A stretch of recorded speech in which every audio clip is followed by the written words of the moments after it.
Second among active coaches, trailing only Don Shula in number of wins. And his Bills counterpart, Marv Levy, who had the trip to the Super Bowl only to see a last-second field goal go wide, coming away with a narrow loss to the New York Giants. But 3 straight AFC East titles and a championship in 1990 in the American Football Conference. As we said, the two teams winners in the opening week. San Diego fell to the Steelers 26-20 at Three Rivers Stadium. And here at Rich Stadium, the Bills came from 14-0 and 17-7 down to defeat the Miami Dolphins 35-31. The Steelers have won the toss and will receive as Scott Norwood is set to kick it off for the Buffalo Bills. And the dangerous Rod Woodson deep for Pittsburgh. Woodson from the 10.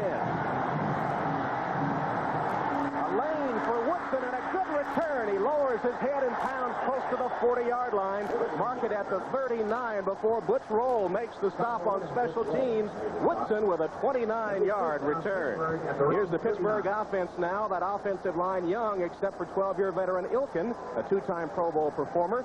Brister had his first 300-yard passing day against Buffalo back in 1988. Barry Foster, the top rusher after one game. And when the Steelers go to their deuce formation, Green replaces Stone for 2 tight ends. Good field position for Pittsburgh. They're in the I formation.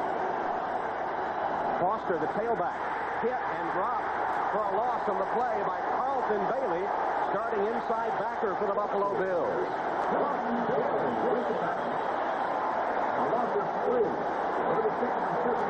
Here's the Buffalo starting defense. Rookie Hansen starts at end, and Lodish moves from end to nose tackle. Conlon had a dozen tackles against Miami last week. In the secondary, last year's first-round draft choice, James Williams gets his first pro start. And when the Bills go to the dime, Hicks and Jackson replace linebackers. 3 tight end formation here for Pittsburgh. Eric Green and Adrian Cooper join the starter Mike Mularkey.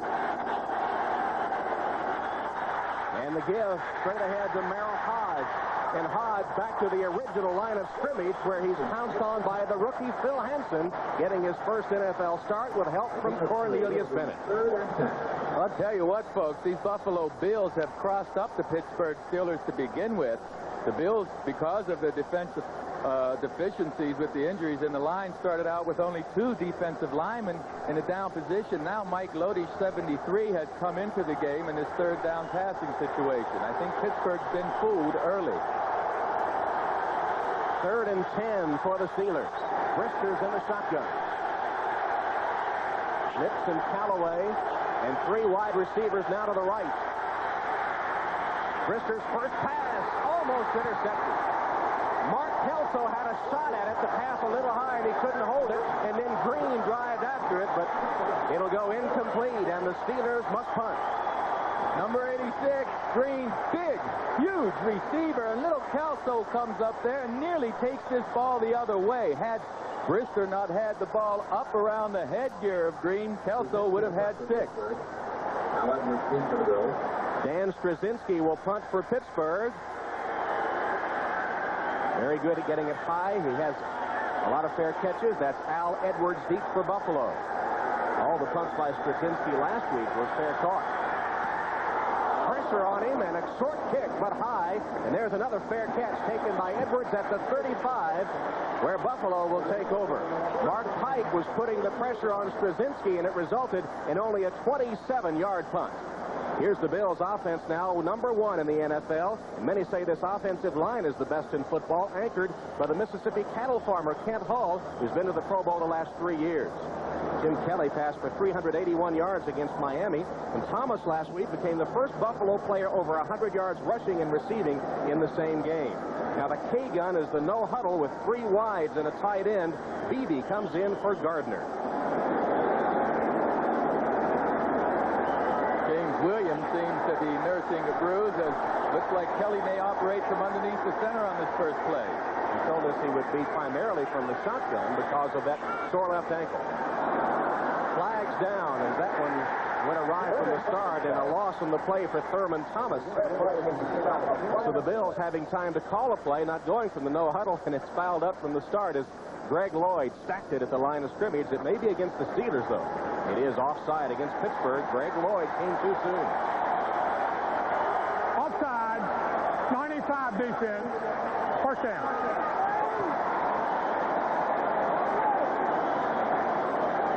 In the middle, top of the screen, Greg Lloyd, 95, just shot across that line. Now Kelly's back in the shotgun formation. And here is that K-gun. And Reed makes the catch from Kelly for a first down. Gain of about 7 yards as Carnell Lake collapses on Andre Reed, and the Bills have the initial first down of the game. We'll set the Steeler defense for you when we get a chance. Because of the no huddle, it's hurry up for everyone, the announcers and producers. Kelly across the middle has his man again to the 40-yard line. Reed with his second catch of the day, and Carnell Lake with his second tackle. That one covered 12 yards. You know what this no-huddle offense does of Buffalo's? It takes the defense kind of out of rhythm. The defense has time now to call a different front and to call a different coverage, but they're not used to not getting together back there. This time, Thurman Thomas tries the right side and is tripped up to the 35-yard line. David Johnson got a hand on the ankle, and Hardy Nickerson got a piece of the tackle as well. Here is the Pittsburgh defense, basic but quick. In the front seven, Lloyd had 6 tackles, 2 sacks, and a fumble recovery against San Diego. In the secondary, keep your eye on Pro Bowler Rod Woodson. And when the Steelers go to their penny defense, Griffin and Shelton will come in. Here's the play. And it is Kenneth Davis who's come in for Thomas that gets his first carry of the game. Hardy Nickerson on the stop. And there's the penny defense that the Steelers will go to. Griffin and Shelton come in to replace 2 inside linebackers. That gives them 6 DBs. Now that penny defense, there's Thomas limping on the sideline now. That's not a good scene for the Buffalo team. Third down play. They were good against Miami, converting 9 of 11. Nowhere for Davis to go this time as Greg Lloyd gets penetration into the backfield. Well, that's what Joe Green, the defensive line coach, brings to the Steelers. On the left side of the screen, Lloyd's going to get right in there from his outside position. He just comes hard. He's reckless going to the ball. And the way these guys come off the line, they attack. They don't stand still and read. Joe Green has these guys charging forward the way he used to and reading the offense on the charge. Here's Scott Norwood with a field goal attempt. It'll be about 50 yards, and he has been in a slump lately. Norwood missed his only one last week and, of course, missed the one in the Super Bowl. Reich with a hold, and Norwood's hit. No good. Long field goal try by Scott Norwood is no good, and the Steelers will take over. 0-0, 10.5 left in the opening quarter. On September 22nd, you'll get your first look at a new luxury sedan that was designed by a sculptor. Until then, photo opportunities will be limited. Watch NBC September 22nd. When what you eat and drink upsets your stomach, you want a medicine that works directly on your stomach itself. Pepto-Bismol. As it coats, Pepto delivers powerful medicine directly to your stomach, right where you hurt. It's powerful relief. Pepto-Bismol. It's real medicine for your stomach. Who in the world would think of using the sun to actually cool the inside of a new luxury sedan? A company where innovative ideas flourish. Watch NBC September 22nd. Inside your smooth-running engine is a torture chamber. And under these grueling conditions, only one leading motor oil meets the world's toughest requirements for viscosity breakdown. Castrol, the only leading motor oil that provides maximum protection against viscosity and thermal breakdown. So use Castrol. After all, why make things tougher on your engine? Castrol GTX, engineered for today's smaller cars. Thurman Thomas, the leading rusher in the NFL after the first week of the season, and last year's leading all-purpose back in the NFL, injured his left ankle and is being tended to on the Buffalo bench. That could be a huge blow to this Buffalo offense. Well, that's right. Now, let's take another look at this kick by Scott Norwood here. It appears to me, well, it appears that he cuts across. Watch his leg, folks. It kind of goes right to left. You see that? He pulled right across that ball. And the ball wide of the goal post as Pittsburgh takes over. First down pass from Brister and a safe one to Hodge. Merrill Hodge on the screen. Takes it across the 35 to about the 37-yard line, where he's knocked out of bounds by Kirby Jackson. Jackson was the starter a week ago, but now is in there replacing James Williams, who got the start this week, but was shaken up early. I look for Pittsburgh's offense to be a little more efficient now. That first series of downs, give Walt Corey, the defensive coordinator for the Buffalo Bills, some credit. They came out with 2 defensive linemen in a down position, and I promise you Pittsburgh wasn't looking for that. So I think they've made the adjustment, and we'll see a more efficient Pittsburgh offense. Dwight Stone set wide to the left. Had an 89-yard touchdown catch a week ago. That's Cooper in motion, the rookie tight end. Brister, sacked.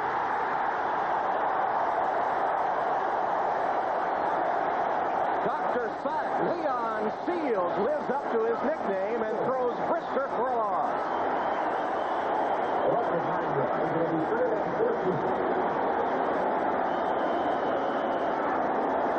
I want to tell you folks something. Right now, they're putting pressure right here on this guard, Hasselrig, with Leon Seals, who is used to playing outside. He's going to penetrate right through Hasselrig, push him back, and make the play. Hasselrig hasn't played much guard, and the Bills are exploiting his ability. 3rd and 14, 5 defensive backs. Let's see if Seals puts pressure on in this passing situation. Buffalo's going to have to spend a timeout. They didn't have the package they wanted on the field, so they'll spend one of their timeouts.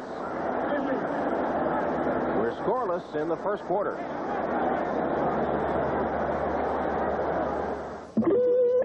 Guys, doesn't get any better than this. Doug Patterson was wrong, because when the Shark Fin started playing, it got somewhat better. And when the Swedish bikini team came surfing by, it got a little better. And when the treasure chest of Old Milwaukee washed ashore, it most certainly got better. Old Milwaukee and Old Milwaukee Light. It just doesn't get any better than this. On September 22nd, an unusual kind of car company will bring back the glamour of the automobile. Until then, we can only entice you. Watch NBC September 22nd. On September 22nd, you'll find out about a car company that made its new sports coupe as exciting to listen to as it is to drive. Watch NBC September 22nd. USA. There is a city where marketplaces are full of wonders, where giants play, troubadours entertain, and elves and dragons dance together. A magical city where the friends you make are friends for life. It's Barcelona. It's in Spain. NBC Sports coverage of the National Football League is brought to you by the new Mazda. Mazda, it just feels right. By the U.S. Army and Army Reserve, be all you can be. By the Upjohn Company, if you're concerned about hair loss, see your doctor. And by Old Milwaukee and Old Milwaukee Light, it doesn't get any better than this. Thurman Thomas, the star running back of the Bills, on his way off the field. Meanwhile, the Buffalo defense facing a crucial 3rd down here. 3rd and long for the Steelers. And Brister's pass knocked down and incomplete. Intended for Lewis Lips. Jackson and Williams had double coverage, and Brister took a hit after he got rid of the ball. Well, he's getting some pressure. I think the young rookie defensive end, Phil Hansen, put some pressure on him. But Brister, I think, is fortunate that he put some air under this ball, because there's a perfect position by Jackson in the interception lane to make the play. Watch number 90, the rookie out of North Dakota. He's just relentless. He drives back there and hits Brister's leg, kind of like Cunningham got hit a week ago. Brzezinski's first punt under pressure only covered 26 yards. this one high. A rainmaker. Edwards with a fair catch, and he takes it at the Bills' 38-yard line. Well, it's been a game of trading punts so far. The defense has been dominant. That one was high, but only covered 34 yards. But you know, I'm curious to see this Bills offense without Thurman Thomas. I mean, Mr. Do-It-All is out of the game. Thurman Thomas has been taken from the field with a left ankle injury. It'll be the Bills' ball when we return to Buffalo. Welcome back to Rich Stadium, where the pressure falls to Kenneth Davis. Thurman Thomas injured, taken from the field. Davis was the second leading rusher for the Bills last year behind Thurman Thomas. He's a 6-year veteran out of TCU, came to the Bills as a Plan B free agent from Green Bay. Spent 3 years with the Packers and was their leading rusher in 1987. Thurman Thomas taken to the locker room after injuring his left ankle. First down for the Bills. Plenty of time. Dumps it to Reed. Third catch of the day for Andre Reed. It takes a hit. Smashed down at the 45-yard line by David Johnson. 8-yard gain, and here's our first look at the 10-minute ticker as the Bucs get a field goal and move ahead of Chicago in the first quarter. And a day of field goals so far. Miami, New Orleans, and Minnesota all getting on the board.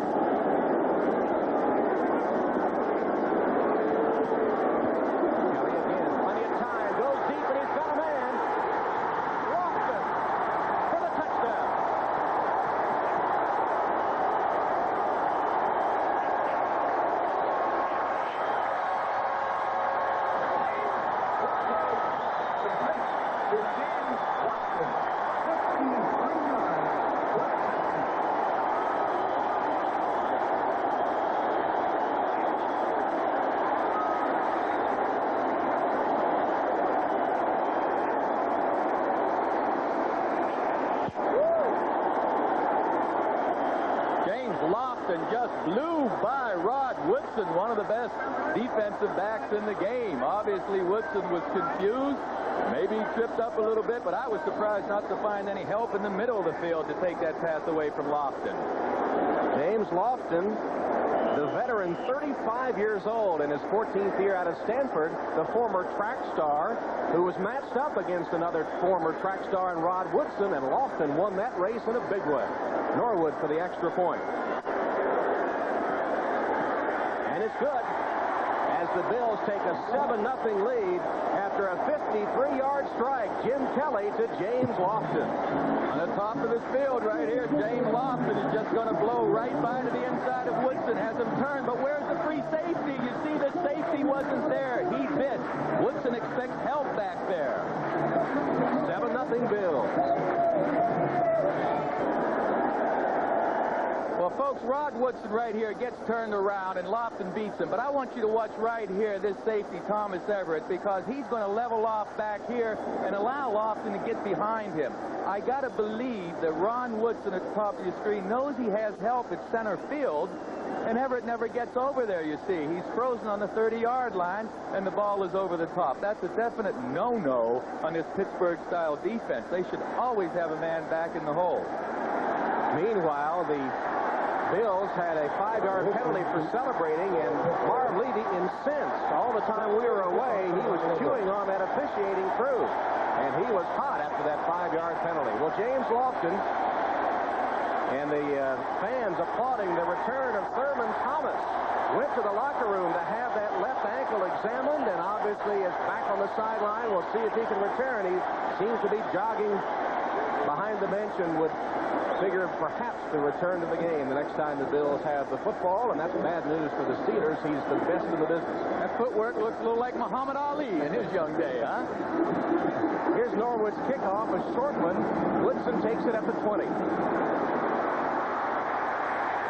And Woodson will get across the 30 to the 31-yard line, where he's stopped by Hal Garner, a return of 12 yards. Bubby Brister getting some last-minute instructions from Joe Walton, the Steelers' offensive coordinator. Brister suffering a concussion in the game against San Diego a week ago. He told us he's all right. He has a little soreness in his neck, but ready to go, and had a little to do with the Pittsburgh fans, too, who cheered when Neil O'Donnell came on to replace him in that game against San Diego. He said yesterday it was all blown out of proportion, though, and that the fans can do whatever they want to do. In fact, he played better after they let him know that they wanted his successor in there. Stone in motion, and Brister retreats. Completes to Lips. Shakes one tackler and fights for a first down.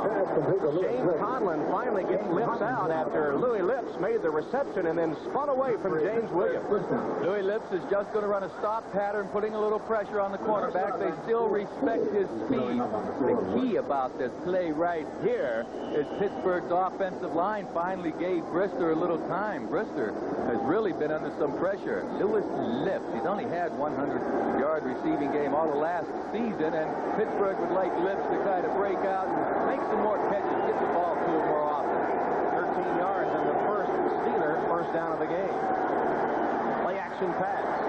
Brister's got a man wide open. It's complete to his tight end, Malarkey, and Malarkey rambles until he's knocked out of bounds by James Williams for 15 yards.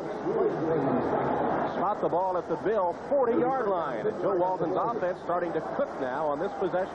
Well, Joe Walton likes a lot of misdirection plays. This time he flows his offense completely to the left. But right up here on the end position is Malarkey, who's going to fake a block and then slip out. All the flow is going to come toward you folks at home. Malarkey's blocking. Now he slips off his block, and he's wide open. First down for the Steelers. They trail 7-0. Only got a yard to the 40 or to the 39-yard line where Cornelius Bennett makes the tackle. Oh, Bennett played a well in the game last week. They moved Cornelius Bennett to the inside when they had problems stopping the Miami rushing defense.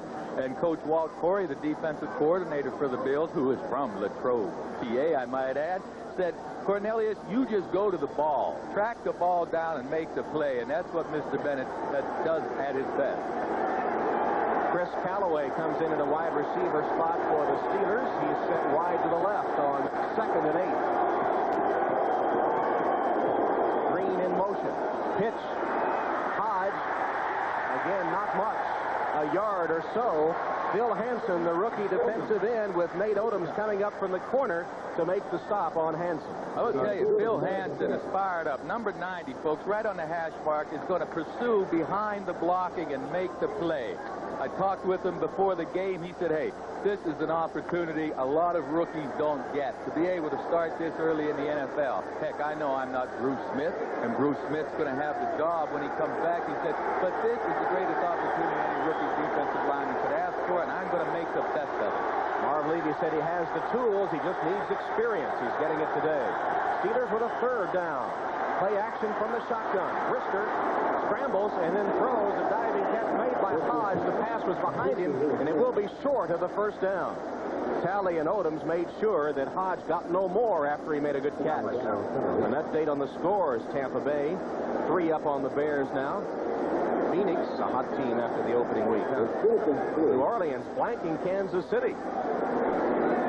You know, that Kansas City team, Tom, is a good team, but they don't have a run defense yet. I don't think they're going to be a top contender until they get their rushing defense together. Field goal attempt by Gary Anderson. It'll be a 51-yard attempt. Kick is up. And no good. The very dependable Gary Anderson, just a little off his range. Misses, and with 5:31 left in the first half, Buffalo maintains a 7-0 lead. Well, coming up, the second half of our doubleheader today, most of you will see the San Diego Chargers invading Candlestick Park to tangle with the San Francisco 49ers. Others will see John Elway and the Broncos take on the LA Raiders. Some will see the Jets against the Seahawks. All coming up next, doubleheader day here on NBC. Thurman Thomas back in the Buffalo lineup now after being taken to the dressing room to examine his left ankle, and he gets the pass from Kelly. Thomas with a blocker in front, dodges one tackler, and is taken down at about the 39-yard line of the Buffalo Bills. Marv Levy sending his ace back into the fray after he was shaken up on the first series of downs for the Bills. Pittsburgh knows they're not going to shut Thomas down. They're not going to shut Reed down, but they want Thomas and Reed to pay for every yard they get. They're going to hit him hard. Thomas, who was set as a wideout, makes another catch. He's at midfield into Steeler territory down to the 46-yard line. Rod Woodson had to come up to stop Thurman Thomas, who lined up as a wide receiver. Thomas on the right side of the screen will come into view in the center of the screen right here. Now, there's not a Pitt defender around. I don't care what the Steelers say about not being concerned with this no-huddle offense. It throws their tempo off. It throws their tempo off, and it breaks their concentration, and that's the big tight end, McKellar, Tom, that's down on the field. He was shaken up with an injury against Miami a week ago and is hurt here again. Number 84 right there. McKellar gets shaken up. Someone falls into him. He gets bumped. Everybody's knocking him down. Look at that right leg gets bent back behind McKellar. And, folks, I promise you that's awful painful. Keith McKellar made 35 receptions a year ago. Fourth on the team. Played just 1 year of football in college, had 4 years of basketball. In fact, the number 2 all-time rebounder at Jacksonville State in Alabama, who won the Division II National Championship in 1985. During his basketball career, he pulled down over 1,200 rebounds. Just a newcomer to the football game, and the coaches think a lot of it. He'll be replaced by another former basketball player, Pete Metzelaars, in his 10th year out of Wabash. He played basketball at Wabash when they won the Division III National Basketball Championship, so the two tight ends that play primarily for the Bills were on national championship basketball teams. Metzelaars at Wabash and McKellar at Jacksonville State. And Metzelaars has played quite often. He doesn't have the speed of McKellar, but he can catch the ball. He has good hands. He has the all-time Buffalo tight end receiving record, 128. Reverse to Thomas. Nothing there. The Steelers were ready for it.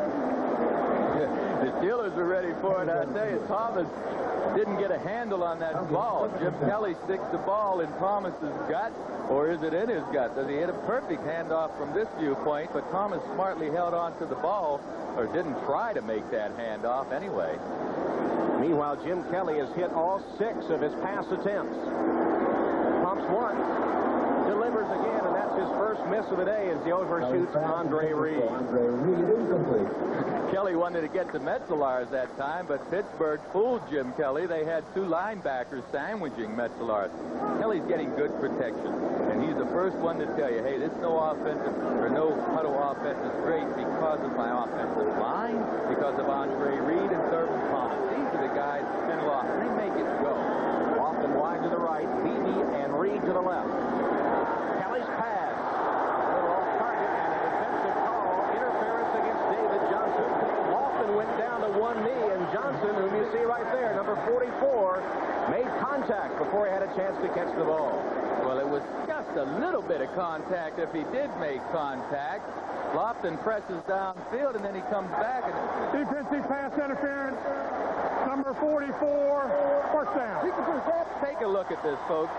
You'll see David Johnson on Lofton. Now, Lofton's going to push him, and when they get turned, I guess David Johnson's going to get his hands on him somehow. Right now, I don't see the penalty. I never did see the penalty. I tell you, he got his left hand hooked around there, and that's a pretty weak call. Nevertheless, a first down for the Bills. Reed almost made a circus catch, but it falls incomplete as Kelly delivered the ball behind him. Rod Woodson was defending on the play. Just an overthrow by Kelly this time. Reed has an opening right there. He's open for a while, but Kelly just overthrows the ball slightly behind Reed. No huddle continues. 2nd and 10 for the Bills. Kelly feels pressure for the first time and goes down. That time, the Steelers got good pressure. Keith Willis was the man that pounced on Kelly for the sack. He was number 2 in sacks with 5 a year ago and has 53 career sacks now, which is number 3 all-time in Steeler history. Best pass defense there is pressure on the quarterback. At that time, the linebackers in secondary took away Kelly's receivers. 3rd and 15, and that one drops. Thomas couldn't handle it. It'll be 4th down for Buffalo. Scott Norwood under some pressure again. You won't see Thomas drop too many of them, by the way. I tell you, after Norwood missed that field goal in the Super Bowl last year, I felt like he was going to have a very tough time here in Buffalo. But these fans let him know that they love him and that they're supportive of him. However, if he misses this field goal, I'm going to, well, I just got a feeling that this love relationship is going to wane a bit. He better make this one. 50-yarder by Norwood, who is 0 for 2 this season.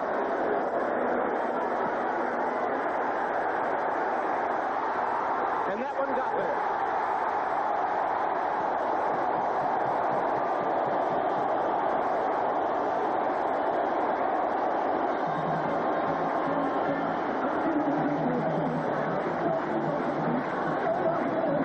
A big kick, a lot of pressure on Norwood. They want to say there's no pressure, but when you're missing and you miss that one in the Super Bowl, there's big pressure. I think he's relieved, folks. From the look on his face, you would have thought he missed it. What about Marv Levy? He wants to see his kicker break out of that slump. Darryl Talley getting a close look at it, too, and Levy takes it rather matter-of-factly, but he has to be relieved that perhaps the pressure now off Scott Norwood. He made one and a long one at that, 50 yards. No doubt a big kick for Norwood. 50 yards out, accurate. Look at this, 1 for 8, 50 yards out, so he broke kind of a slump at that distance, certainly. First 50-yarder or more of his career. Scott Norwood perhaps shaking that slump. Buffalo would be even more formidable if they get Scott Norwood back in form. They have a 10-0 lead here with 3:27 left in the first quarter. Well, I think so far the story's been this Buffalo Bills defense. They've crossed up the Steelers. Bubby Brister hasn't been able to have the time he needs to complete passes. So right now, Norwood's field goal and the touchdown by Lofton's the difference, but I think it's the Buffalo Bills defense that's doing a well of a job out there. Does Pittsburgh abandon its ball control game plan now, down 10 points in the first quarter? I don't think they've gotten to their ball control game plan yet. They certainly haven't controlled any. Bubby Brister standing with Joe Walton, the offensive coordinator.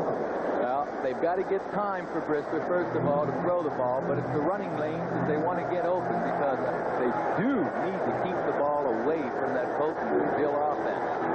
Norwood's kick will come to Woodson at about the 19. Woodson, another good return. Rod Woodson, maybe the best returner in football at the moment, both punts and kickoffs. Takes that one across the 40 to the 42-yard line, a return of 25 yards. Jones and Bentley combining on the stop.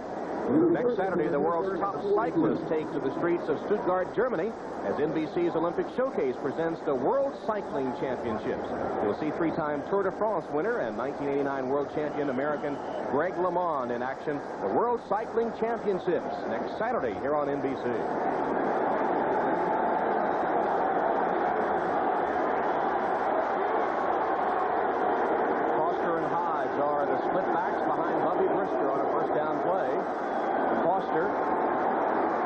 Foster with a good run, turns the corner and dives for a first down. Inside the 35 to the 33-yard line where he's finally tripped up by Leonard Smith. The Pittsburgh offense is going against the defense they haven't seen.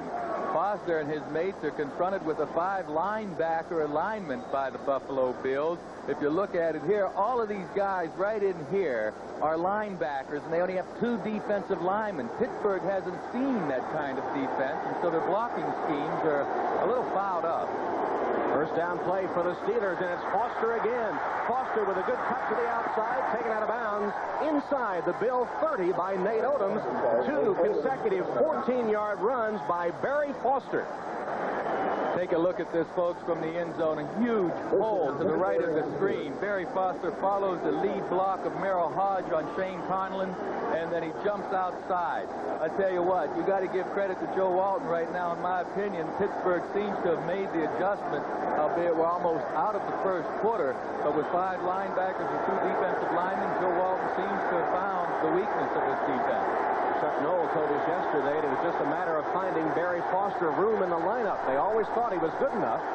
He has been the Steelers' leading rusher so far this season. That time, Merrill Hodge gets the call and is dropped in his tracks by Cornelius Bennett. Well, Cornelius Bennett is going for that football. He's lined up right in the middle of the field, and he just shoots the gap and fills that hole quickly. Right in the middle. He didn't get a man on him. No one blocked Cornelius Bennett. There's still confusion out there. Take a close-up look at this, and number 97 fills in there, and DeMonte Dawson did not get a good hat, a good helmet on the middle linebacker. There's Cornelius Bennett, Biscuit his nickname, 3 times to the Pro Bowl. 2nd and 10. Play action pass. Brister rolls the other way, again wide open. The tight end Malarkey, and Malarkey lowers his head and pounds to the 8-yard line. Mark Kelso hanging on for dear life as Malarkey, under a head of steam, takes it for 21 yards and a first down. The flow of the Pittsburgh offense goes right, and on the left side, Malarkey's going to sneak out wide open.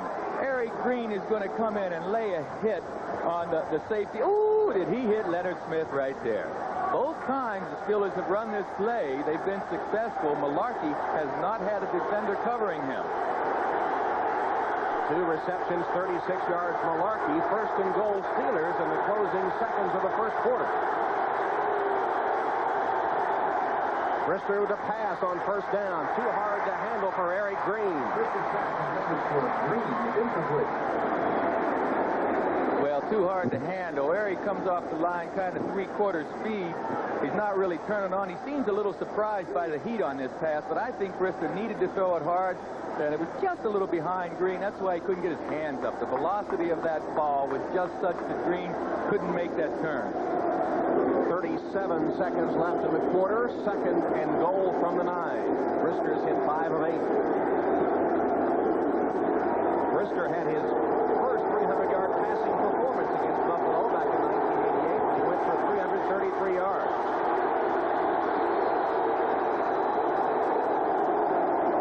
Handed to Foster. Foster looks for a block, can't get outside. Taken down after a gain of 1 by Carlton Bailey.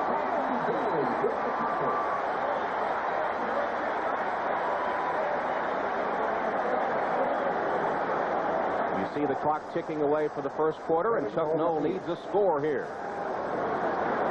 You get inside of the 20-yard line, they call it the red zone, the going end zone, and all that. And Pittsburgh had a tough time getting touchdowns last week inside the 20. They got the field goals from Anderson, but they won't get across the goal line in the first quarter. And the first quarter will come to an end. Buffalo Bills have taken a 10-0 lead on Joe Walton and the Pittsburgh Steelers, but Pittsburgh threatening when we come back. Last year's NFL Defensive Player of the Year, Bruce Smith, recovering from arthroscopic knee surgery and still out. Possible he could return next week. More likely 2 weeks from today that he'll be back in the Bill lineup. And there is his replacement, Bill Hansen, the rookie 2nd-round draft choice from North Dakota State. At the end of the first quarter, the Bills dominating the stats except for passing. 3rd and goal. 3 tight ends for the Pittsburgh Steelers. Brister is in the shotgun.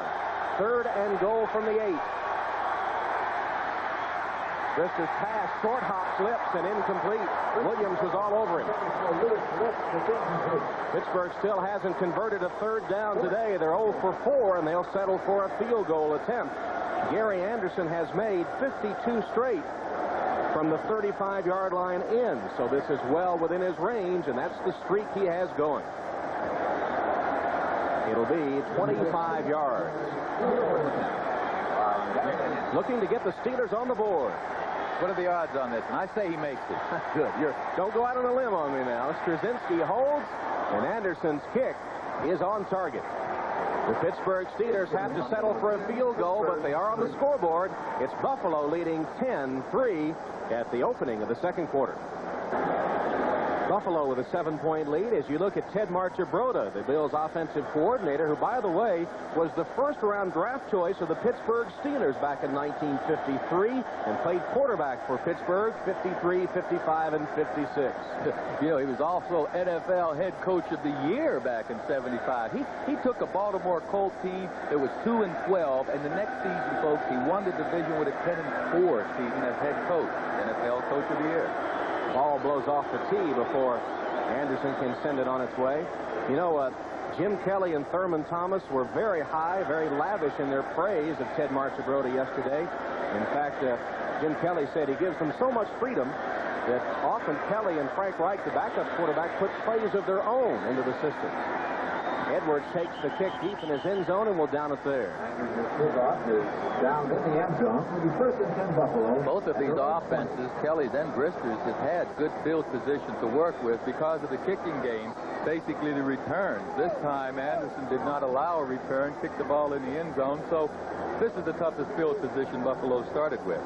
There's Jim Kelly. He's hit 6 of 9 on the day, and he'll line up behind his center, Kent Hull, number 67. Hull told us yesterday his biggest fear of this no-huddle offense is that he doesn't know whether Kelly is in the shotgun or under center.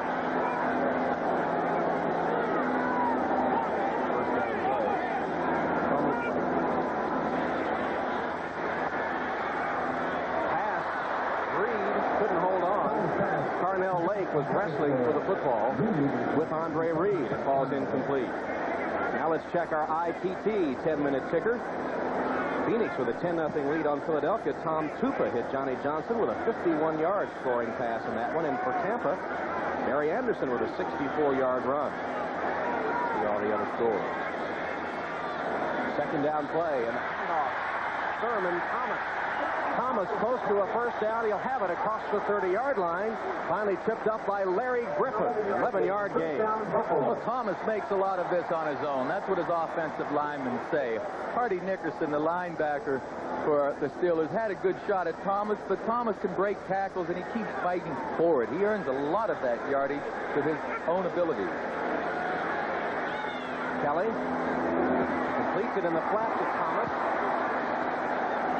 Thomas gets across the 35 to the 36-yard line, stopped by Hardy Nickerson and David Johnson. Take a look at the play just previous to this one. Thomas breaking through the line here. Excellent blocking up front.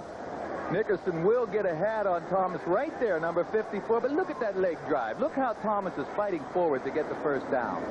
Thomas again, stumbling forward and stopped for a gain of 1 or 2 by Brian Hinkle. Okay, I'm surprised to see Kelly operate from underneath center at all. When he did on the first down play, there should have been an interception of the pass. The reason I'm surprised is Jim told us yesterday that his ankle is really sore. And when he has to turn and run back to pass, it hurts most. Ooh, pass complete. Thurman Thomas, the workhorse, takes the complete pass, and for the first time today, the Bills have converted a third down. Thomas now comes out of the game, replaced by Kenneth Davis. The no-huddle continues. We were talking about center Kent Hull. He said last year it was a game that was so cold that his butt got numb. Here's a reverse to Reed. Reed with Kelly blocking for him. Has a first down, 11-yard gain. He's out of bounds inside the 45 of the Steelers. Richard Shelton nudged him out. Well, we've seen Pittsburgh's offense send the flow one way. This time the Buffalo Bills will send their flow this way. And all these Pittsburgh guys are going to come here, and this Reed is just simply going to run in the other direction and get the handoff right there at the top right side of the screen, and there's no one over there. Kenneth Davis, Thomas's replacement, getting the call and getting about 5 yards before Carnell Lake makes the tackle, and Joe Green not happy with his defensive unit at the moment. In fact, giving Aaron Jones a piece of his mind. Well, I talked to Joe Green before the game. He told me Aaron Jones is improving. He's not there yet, certainly. He has some young players, but he's pleased with their efforts. Lofton in the flat, surrounded by Steelers and nowhere to go. Osofsky at the bottom of the stack for the Steelers. They had that one smelled out. Lofton was surrounded. Boy, Osofsky amazes me at 219 pounds. My goodness, he's very light for an inside linebacker, but he's a smart linebacker. He can read the offense, and he has a way of playing off blockers. But gee whiz, Jerry Osofsky at 218 pounds, folks, is not going to play off a 280-pound guard very often. Gardner and Davis, the split backs behind Jim Kelly on 3rd and 1. Much there. It'll be close for Kenneth Davis. Stacked up to the center of the Pittsburgh defense, and it'll be very close to see whether he gets the first down or not.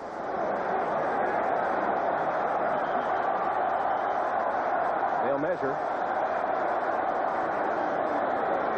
Not very much push by that big offensive line of the Bills. The Steelers are really penetrate. They come off hard and low into that ball, and you can see the high backs of the Buffalo Bill line. When the line gets up high like that, they don't get very much push or much leverage on the defensive line, and that's why there's a big pileup.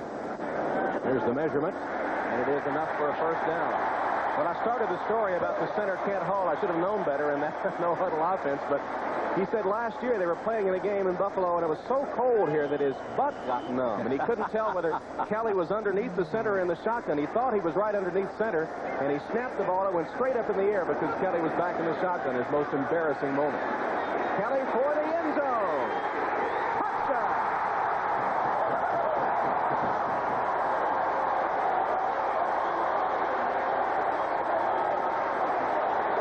Don Beebe with his first NFL touchdown on a 34-yard pass from Jim Kelly.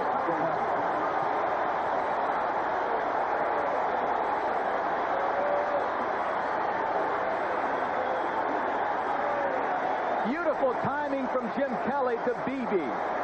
Beebe just ran right past David Johnson. And Kelly released the ball, folks. I mean, he released it before Beebe was open, and he delivered it right into Beebe's arms. Beebe has some burning speed. Now Norwood for the extra point.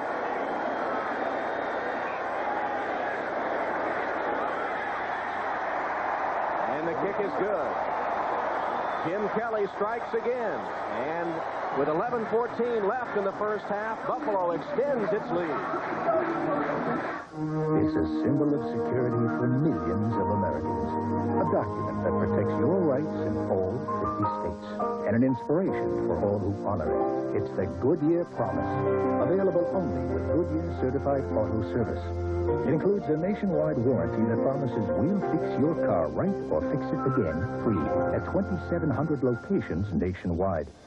Good tires, good service, good people, Goodyear. Whether you're crossing the Sahara or climbing Kilimanjaro or hiking through Hoboken, keep in mind, 2/3 of the earth is covered by water. We do. Waterproof Rockports, all-terrain vehicles for your feet. It's not a wagon, not a van, but whatever you're dragging, Expo can. Introducing Mitsubishi Expo and Expo LRV. Got some stuff with a lot of people? Expo seats from 7 deep. Well, got some people with a lot of stuff? LRV is more than enough. Not too big, not too small. Available with all-wheel drive, they'll haul you every day or on a getaway. Expo and Expo LRV. We call them sport wagons, but they're whatever you want them to be. Mitsubishi, the word is getting around. The all-terrain soles of the new high-performance Rockports have a technologically unique design of lugs and grooves and gripping cups in a high-traction gummy rubber compound. So you won't fall off the mountain. Rockports, all-terrain vehicles for your feet. NBC Sports coverage of the National Football League is brought to you by Coors Light. The silver bullet is the right beer now. By Mitsubishi, bringing you a full line of award-winning automobiles. Mitsubishi, the word is getting around. By MetLife, get Met, it pays. And by the good tires, good service, and good people at your nearby Goodyear retailer. Scott Norwood ready to kick off after the Buffalo touchdown. Woodson will be deep for the Steelers. As Don Beebe, I said his first career NFL catch. I should have said first of the season, first touchdown catch of the season for Beebe. Woodson from the 15. Being chased and tripped up by Steve Astor. The special teams performer supreme for the Buffalo Bills. The special teams captain who's been to the Pro Bowl twice as a special teams performer. Let's take a look at that touchdown here. You see Don Beebe up here, and he runs right past Johnson, who doesn't level off enough. The pass is right on time. The safety right now, Thomas Everett, can't get to that corner. The ball is really perfectly placed for this defense. I'd have to say that David Johnson didn't get out of his back pedal enough. Number 44 on the left side of the screen. You see, folks, he was eyeing Kelly a little bit too long, and Beebe just breezed by. Don Beebe in his third year out of Chadron State in Nebraska. Bubby Brister on target for a gain of about 5 to Eric Green. Darryl Talley chasing him, knocks him out of bounds. There is a look at Don Beebe catching his first touchdown pass of the season in an 80-yard, 10-play drive for the Buffalo Bills.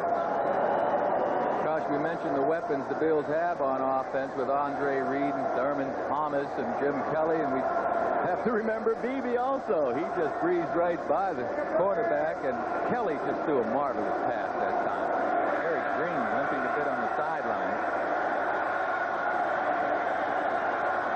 Chris Callaway into the game for the Steelers on 2nd down and 5. Hodge picking his way forward, dives for a gain of 3.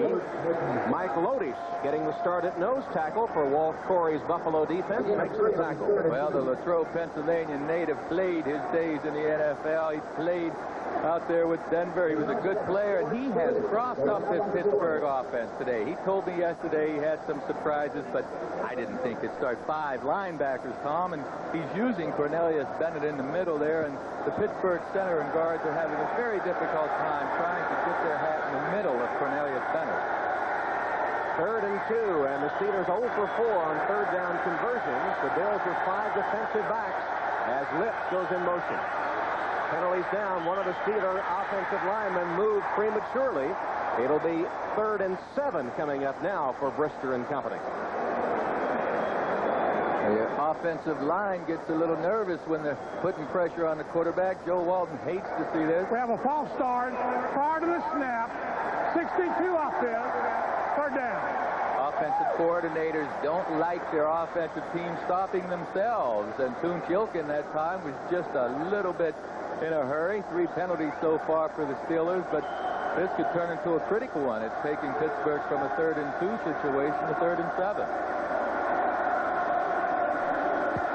The Steelers will send Lips and Callaway wide to the right, with Warren Williams and Merrill Hodge setbacks flanking Brister. Lips in motion. Brister with time. Delivers the pass complete to Warren Williams, but he is short, well short of a 1st down. J.D. Williams makes the tackle. Let's check in now with Bob Costas for an NFL update. 4th and 5. Tom, on 4th and goal, Cleveland lines up tackle Paul Ferrin as an eligible receiver, but the pass from Kozar is broken up. And look at the emotion by new head coach Dick McPherson of the Patriots. This is more fun than Syracuse. New England's 1-0, the score 0-0 at Foxborough in the 2nd as the Browns come up empty. Tom? All right, Bob. McPherson was delivering punches to his players on the sideline, even tried to headbutt a couple of them last week as the Patriots won. Here's the punt by Straczynski, taken by Al Edwards, and good field position for the Buffalo Bills. They'll start at their own 36-yard line after a 40-yard punt by Straczynski. Jim Kelly and company in command of this one with 9 minutes left in the opening half. Ever since Mitsubishi Motors began 75 years ago, the diamond has been used as the unbending guiding principle of Mitsubishi quality. The name Mitsubishi means 3 diamonds. Now, for its diamond anniversary, Mitsubishi proudly introduces the Diamante, a new luxury performance sedan that is brilliant in every facet. The new Diamante from Mitsubishi. The word is getting around.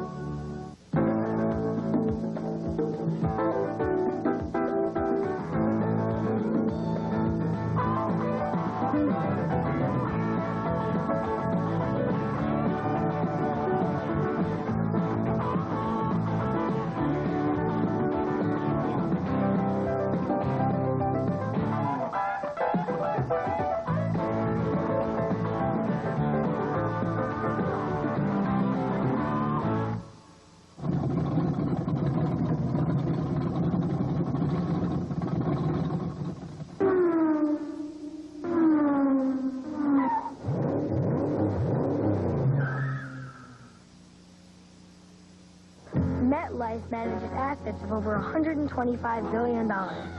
When 45 million people count on you for insurance and financial services, you can never be too strong. Get Met. It pays. 1 year ago, a wing and a prayer helped Notre Dame capture a dramatic come-from-behind victory.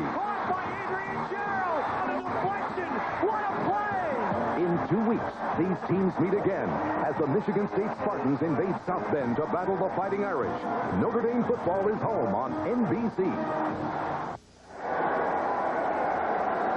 17-3, the Buffalo lead over Pittsburgh. And the Bills with the football and 9 minutes left in the first half.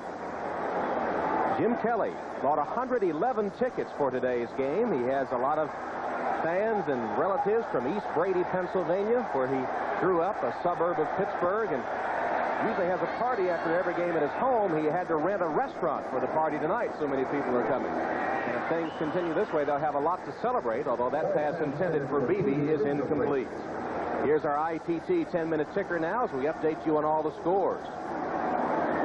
Phoenix 13-0 on the Randall Cunningham-less Eagles. New Orleans with a big lead, and Detroit ahead of Green Bay. Kelly, wide open Reed. Andre Reed reverses field down the middle, and just tripped up at the last minute by David Johnson. Reed almost broke it. 31 yards as Reed and Kelly continue to chew up what was, by all accounts, a pretty good Pittsburgh defense. Well, you know, the Pittsburgh Steelers, Ron Woodson, the rest of the guys say, well, this no-huddle offense doesn't bother us. But I have to believe it does. It takes them out of the tempo they're used to. It takes them out of hooking up out there in the field and talking to one another. Thurman Thomas gets the corner. David Johnson again just to trip up Thurman Thomas, or he was going to go a long way. As it is, he went about 8 yards. Sure, there's some confusion on Pittsburgh's behalf, but it's the execution. There's Dave Brazil, the defensive coordinator of the Steelers. It is really the execution by the Bills that's getting Brazil's defense. Kelly hands to Thomas. Thurman Thomas. He told us yesterday he wants to become the equal of Roger Craig in gaining 1,000 yards rushing and 1,000 yards receiving in the same season. He got off to a great start a week ago as he became the first Buffalo player ever over 100 rushing and receiving in the same game. Thurman Thomas, folks, is tough. I mean, he left the game a while ago with that ankle injury. Look at that leg drive. He just insists on getting that final yard. First down from the 15. Thomas again tries to roll away from a tackle and gets only about a yard. A host of white-shirted defenders in there with Donald Evans down at the bottom of the stack. He has been running wild on the NFL, and last year led the league in all-purpose yards. 3 wides to the left. Kelly goes right. Beebe with another touchdown.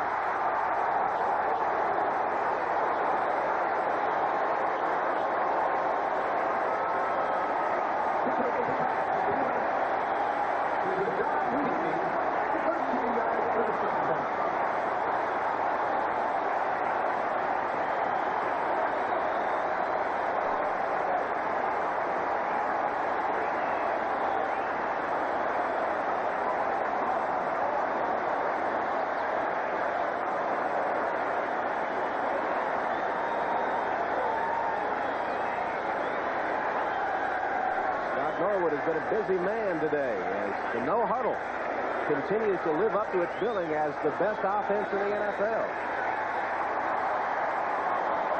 The runaway freight train that is the no huddle offense. Beebe has 2 scores today, and it's 24-3. The route is on.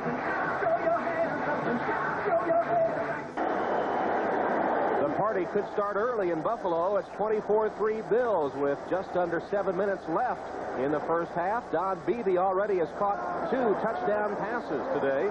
The last one, it took only 6 plays to cover 63 yards. The clincher, that 14-yard strike to Beebe. Rod Woodson, who normally returns kickoffs for the Steelers, over on the bench. And it's Dwight Stone in his place. Perhaps Woodson is injured. We'll get a report from the bench. Stone has to sprint to get it and then falls down and is covered there at about the 23-yard line. Steve Tasker once again makes the stop, and Rod Woodson, who not only is the premier kick and punt returner for the Steelers, but is a valuable member of that defensive secondary. Looks like he has ice on his left arm, perhaps left forearm.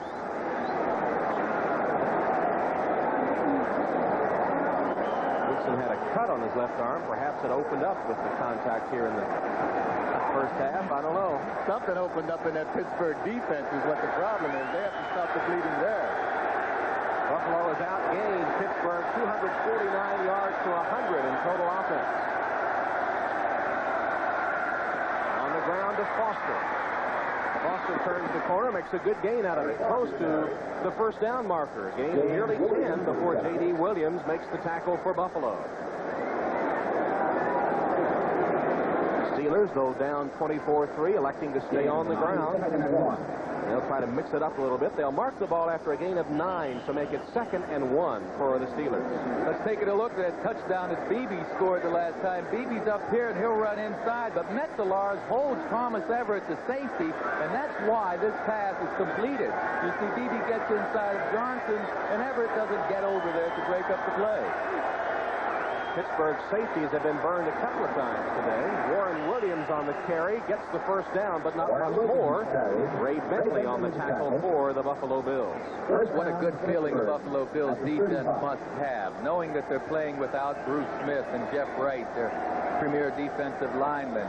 This Buffalo Bill defense, coached by Corey, has crossed up the Steelers' offense. 5 linebackers they have going at Pittsburgh out there, and only 2 defensive linemen, and Pittsburgh hasn't been able to block this defensive scheme consistently.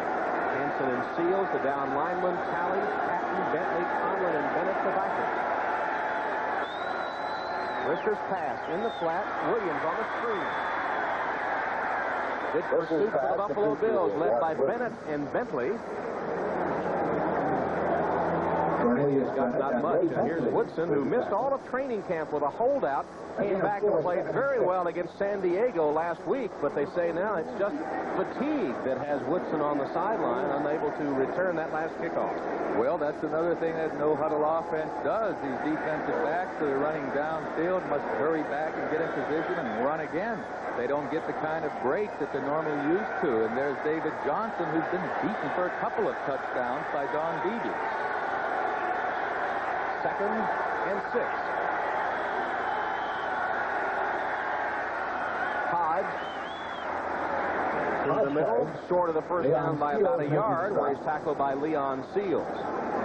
You know, this game plan of the Steelers offense is working in one respect. I think they have an edge on time of possession.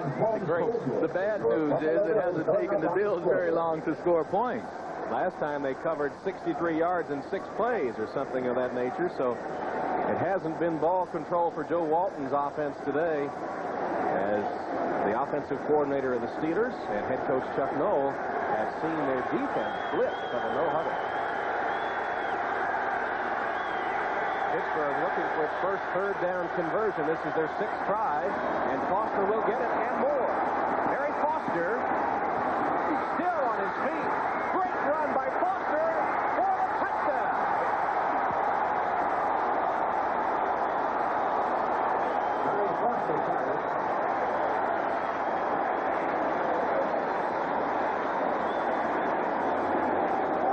Just what the doctor ordered for these Steeler fans. Barry Foster refused to go down, just ran over people and shook off Mark Helsel at the end. Got a tremendous block from Eric Green that sprung him. Wonderful effort by Barry Foster. 56 yards. Barry Foster. We'll see if that can put a charge into the Steeler team now.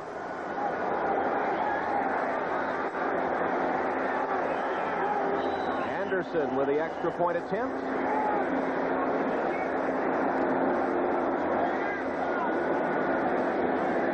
And play held up before he can get the kick away. Anderson. The officials have ruled touchdown. It's being reviewed by instant replay. Well, instant replay is taking a look at that one after it's been called a touchdown on the field. Are they looking to see if perhaps he had stepped out of bounds? That's the only thing I can think of, Tom. He was close to that sideline. trying to keep away from it. After further review, the play will stand as called. Touchdown, try the point. So that's that, huh? So pretty clear cut. It didn't take long to decide the touchdown stands, and Anderson hit his only 2-point-after attempts a week ago. Has hit 294 in his career. Tops for the Steelers, makes it 295. Let's take a look at that touchdown run by Barry Foster. He'll go off the left side in a gap, and then the rest of it is all Barry Foster and Harry Green. You watch his feet, folks, and see if he steps out of bounds. But Mark Kelso does a pretty good job of trying to hold on up top to get help. There just wasn't any help. Now watch this block. Woo-wee. That's Harry Green hitting Shane Conlon. What a fine offensive play. Once again, here's the telestrator. We're going to get defensive pressure here. Right in here, a huge hole's going to open up, and then down the sideline, Foster's going to go. Look at that hole right there. My goodness gracious. Good pursuit by Conlon. But he nearly catches up to the play. Look at this effort. Conlon is still in the chase, but here's Eric Green with a nice hit. Oh, my goodness. Well, they were halfway to the morgue, but the Steelers aren't pronounced dead yet. Halfway to the morgue, huh? 24-10 with 4:06 left in the second quarter. Now, though, they've got to stop that potent no-huddle offense, Jim Kelly. Kicked out of the end zone by Gary Anderson. Critical defensive series right now for the Pittsburgh Steelers, and I'll tell you why. Momentum makes a great deal of difference going in at halftime. The team that goes in at halftime feeling like they have control of this thing has a better shot the second half. Now, if Pittsburgh can stop Buffalo now, maybe get another 3 points or so, Pittsburgh will take that momentum into the halftime and come out a better team. Hey, I'm anxious to see what the Jets do against Seattle this afternoon. That's one of the doubleheader games you'll see coming up next on NBC. Rod Woodson back at his cornerback spot for the Steelers after getting some oxygen on the bench.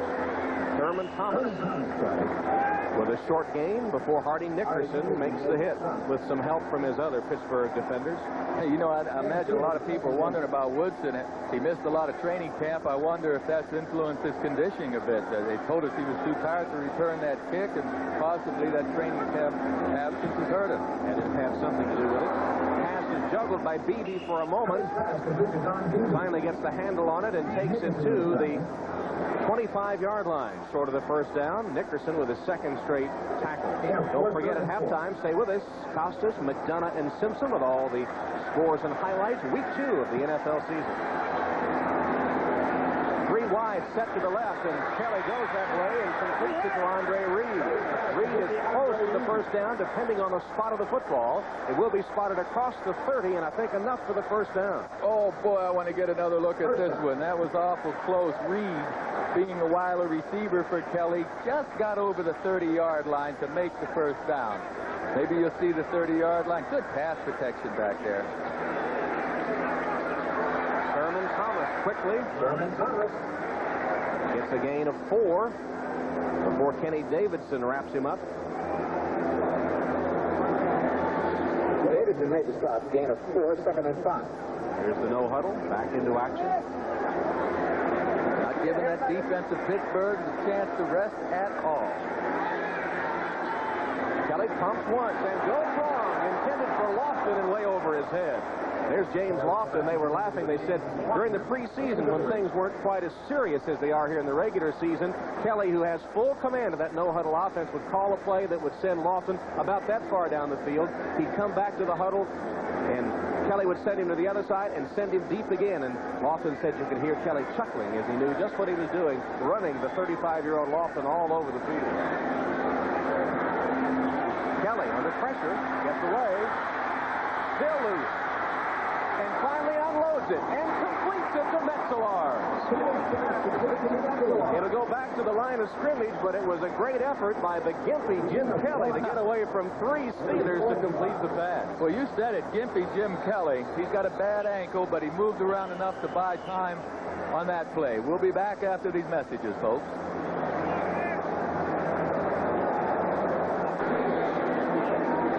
Just had the 2-minute warning in Buffalo. Jim Kelly and company unable to complete this pass for a first down. He did get it complete, but what about this dodging of the rushers? Oh, I think that's brilliant footwork by Kelly, who has a bad left ankle. He's finally corralled by Kenny Davidson, but it was smart movement. Number 88 right in the middle of the screen between the hash marks, folks, is going to come back to kind of bail out Jim Kelly and at least save some yardage. Looked like Kelly was leading a dance there. He'd go one way, and Metzelaars would follow. He'd go the other way, and Metzelaars would follow. Steelers did a good job on that big third down play. Now they're going to get a punt here, and the Steelers will have a chance to maybe get another score on the board before halftime. Now, Rod Woodson normally returns punts. In fact, leads the AFC in punt returns, but again, winded by that no-huddle offense, so Jeff Graham is deep to return the punt for the Steelers. Graham is a rookie out of Ohio State, second-round draft choice, a wide receiver with a 6th drafted in this year's draft. Didn't sign until August 3rd, so he missed most of training camp. Did get in the final preseason game. Marv Levy and Chuck Noll may be seeing the complexion of the game change here.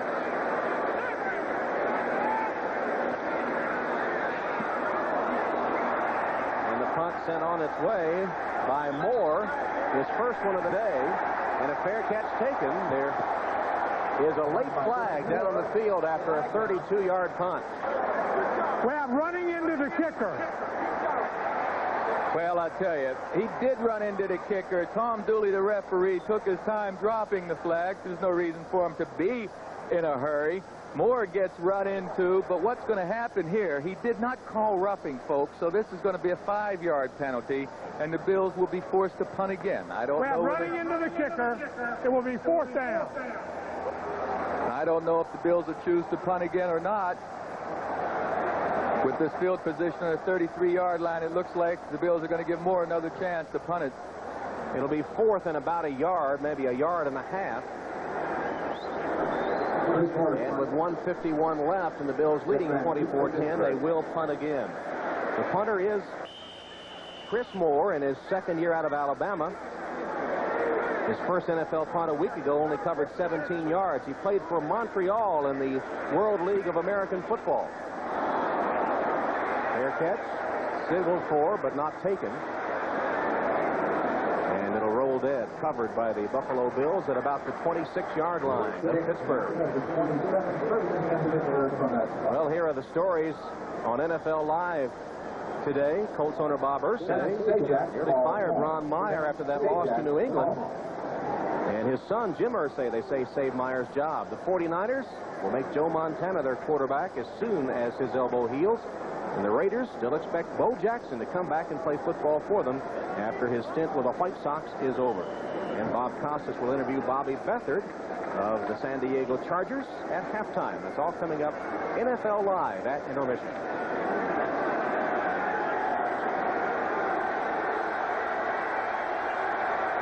First down for the Pittsburgh Steelers at their own 27. Brister's pass dropped by Eric Green. Well, it's an incomplete pass. Ruled incomplete. Leonard Smith covered the football, but it was ruled incomplete.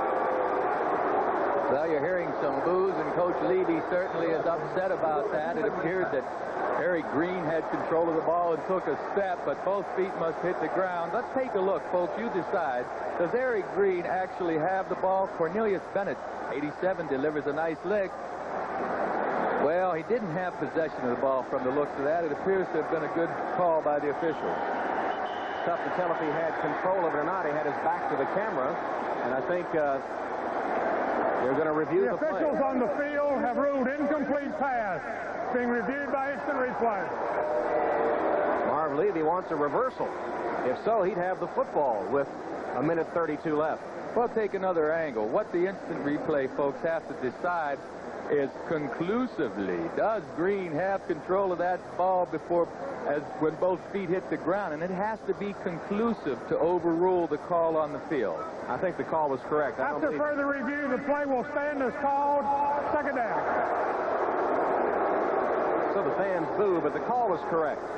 Hey, these fans, they have a 2-touchdown lead. Lighten up a little bit up here, huh? Here you see it again. Both feet have to be on the ground and have possession of the ball. I think that was an excellent call by the official. 2nd down for the Steelers.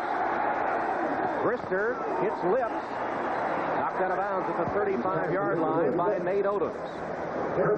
Stops the clock at 1:27, just about 3 yards short of the first down. Well, that's a big play for Louis Lipton and the Steelers because it puts the Steelers in a 3rd down and 2 or 3 situation, which can be a running down. So the Bills have to play both run and pass this time, even though the Bills certainly would favor the pass because they don't want to give up the fast score to the Steelers. Steelers with a full complement of timeouts remaining. Hicks has replaced Odoms in the Buffalo secondary. Across the middle, the ball tipped and incomplete.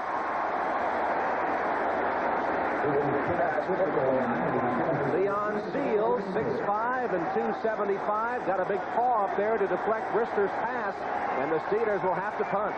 You see, you play pass defense a lot of ways, folks. You get pressure with your defensive linemen back there. You get good coverage from your defenders, and then once in a while, a defensive lineman will get that big hand up there and deflect the pass, as just happened to Brister. Brzezinski to Edwards. Good punt. Edwards has to backpedal, makes the catch, and then shakes one tackler and tries to reverse his field to no avail. Swamped by the Steelers, with Ernie Mills down fastest of all after a 42 yards Brzezinski punt. 1:13 left, and we remind you Notre Dame football coming your way September 21st as the Irish, winners over Indiana on NBC yesterday, will host Michigan State.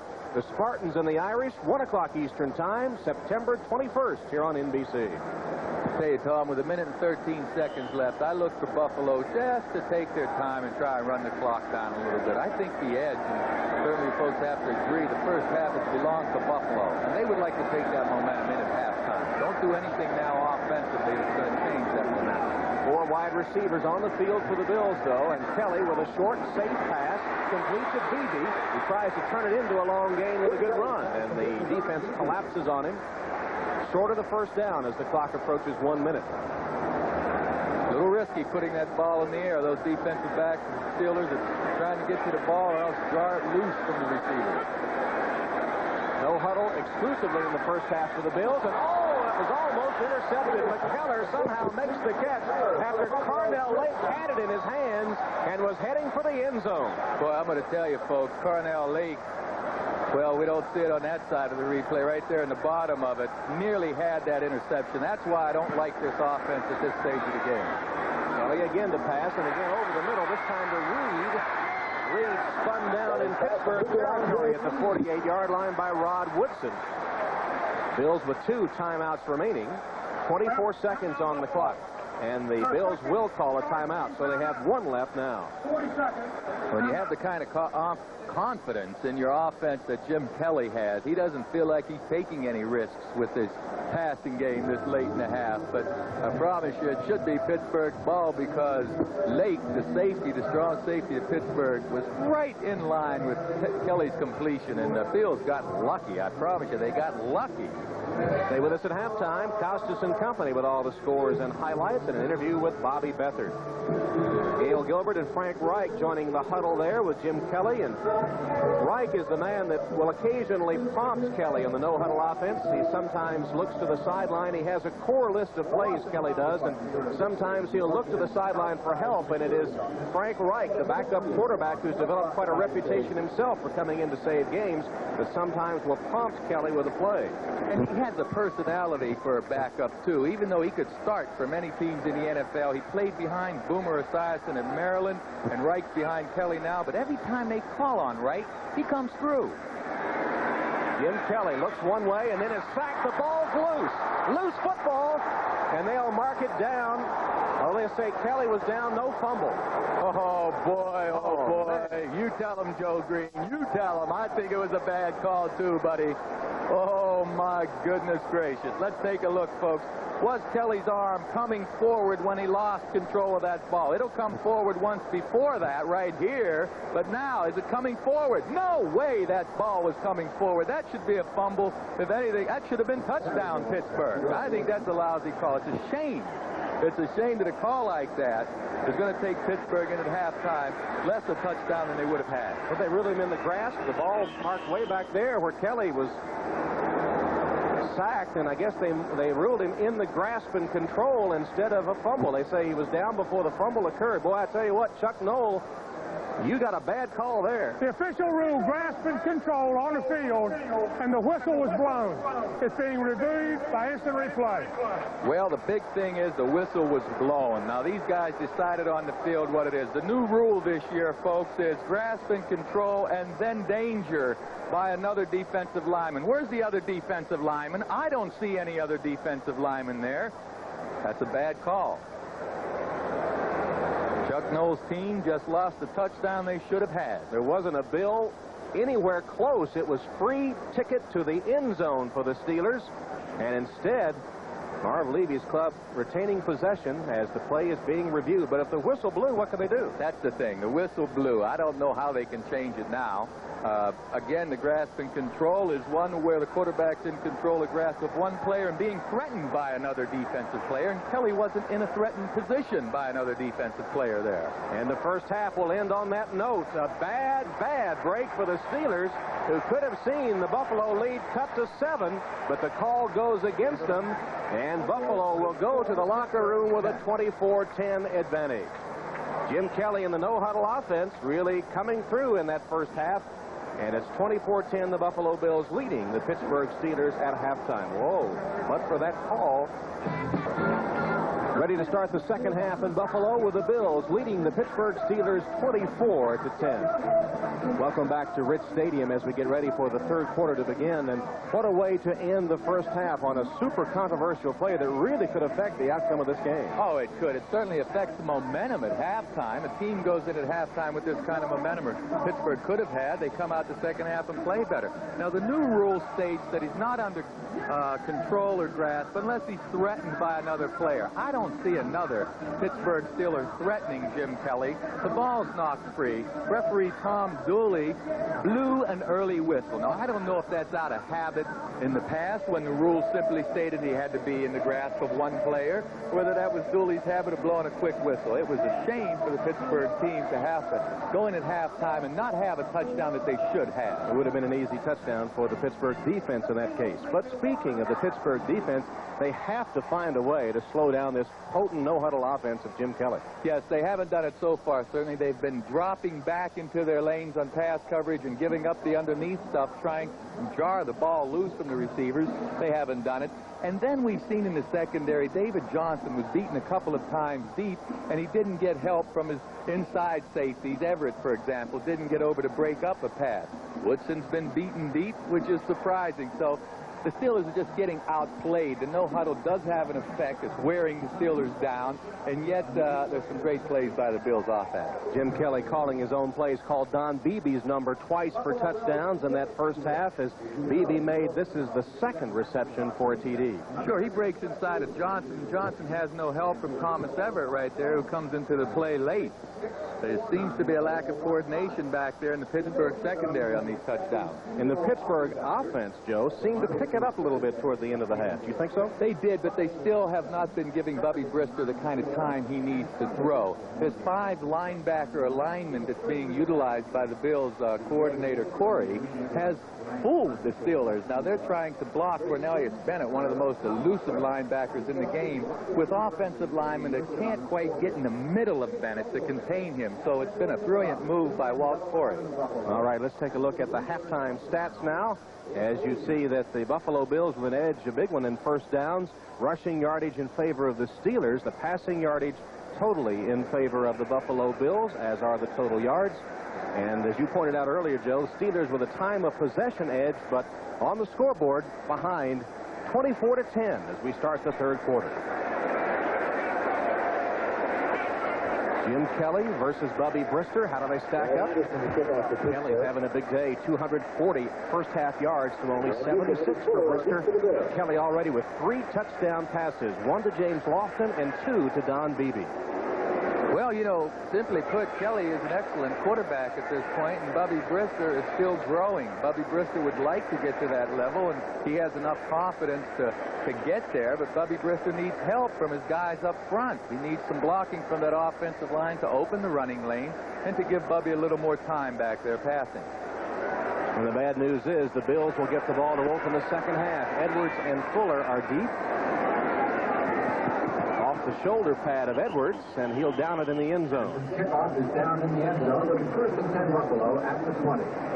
So Jim Kelly, we pointed out earlier, he had 111 tickets for this game from East Brady, Pennsylvania, where he went to high school, and a legend in western Pennsylvania, as so many of you, Joe, are. Joe from Beaver Falls, Pennsylvania, the cradle of quarterbacks, western Pennsylvania.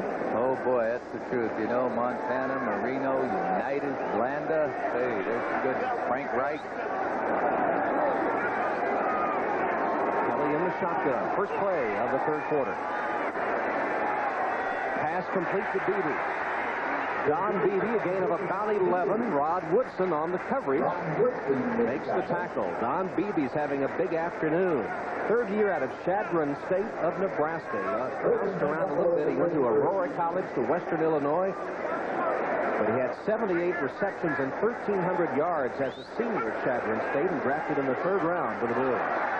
Thurman Thomas, his first carry in the second half. Could be a long one. Thomas finally forced out of bounds by Carnell Lake after he takes it all the way into Steeler territory to the 38-yard line. All right, Don Beebe scored 2 touchdowns. Thurman Thomas gets a key block from Don Beebe. Thomas will break outside, and number 82, Beebe's going to tie up Rod Woodson right there on your left, and that gives Thurman Thomas the corner to get around and make the big gain before Cornell Lake can get over there to make the play. 29 yards on that gain. Thomas has carried 10 times for 66 yards. Kelly, plenty of time. Safety valve, dumps it off to Davis. Kenneth Davis hit hard and dropped by Greg Lloyd. Who was that? A hit on Davis. Davis is used to that, though. As you mentioned earlier, Tom, he led Green Bay in rushing 2 years. Kelly's trying to get over here to his right, but Brian Hinkle will have none of it. He took away the receiver, and then, boom, Greg Lloyd lowers the boom. And Eddie Fuller has come in at a running back now in his first year out of LSU. Kelly's pass on target, complete to the 30-yard line. Lofton with a diving catch in front of Rod Woodson. James Lofton, my goodness, he gets this ball cradled, falls down, Woodson makes the play. Lofton, folks, is third all-time leading receiver in the history of the game, and he's closing in on Larger, Tom. If he can put together this season and maybe part of next, he might be your all-time leading yardage receiver. 3rd and 1, pass complete to McKellar, and McKellar has a Buffalo first down inside the Steeler 20-yard line. Carnell Lake tripping him up. And after that last pass completion to James Lofton, he has moved into 5th place all-time in the NFL receptions, 650 catches, and perhaps dead aim on Steve Largent. Yeah, well, he's always 3rd in the yardage, and so he's got a chance at Largent's yardage. Kenneth Davis dances his way inside the 10. This is business as usual today for the Buffalo offense. They take up where they left off, and still Pittsburgh has not been able to solve it. Huge chunks of yardage against Chuck Noll's team here to start the third quarter. 2nd and 1. Davis.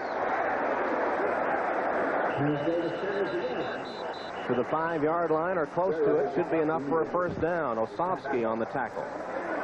Well, it's business as usual for Buffalo's no-huddle offense, and Pittsburgh is really confused over there defensively. They get in the right position, it seems, but they don't make the tackles for Coach Noll. Sometimes they're completely out of position. Buffalo really has this defense of the Steelers reeling. 1st and goal from the 6. Kelly will throw for it. Flag down. The pass incomplete, intended for Beebe. Holding call against Buffalo.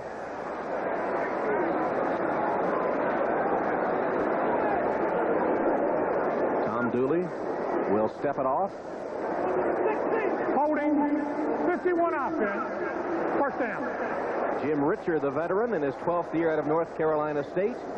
12 consecutive years with Buffalo, which ties a team record. Playing in his 169th game. He's played more games than any other Bill out there. Steady offensive line. Great technique. It'll be 1st first and goal now from the 16-yard line. Kelly, 2 wides to the left, 1 to the right. Hands to Thomas. Thomas manages to spin away for a yard to the 15. Aaron Jones, number 91, the first-round draft choice of 1988 for the Steelers, gets credit for the tackle. Got the start today in place of Keith Willis, did Jones. His 17th start in 4 years with the Steelers. Kelly telling Thomas what he wants him to do, and now Thomas with the direction from McKellar as he lines up on the slot. Jim Kelly, plenty of time, steps up. Blake defending on the play, knocks it away from Andre Reed. And it'll be 3rd and goal coming up. Kelly's getting a lot of time back there in the pocket from Wolford and the rest of his offensive linemen. Kelly's able to look right, left, back to center. The Steelers haven't been able to put any kind of consistent pressure on Kelly while he's back in that pocket. Of the defensive linemen of the Steelers, too, with their hands on their knees, gasping for air against this no-huddle attack.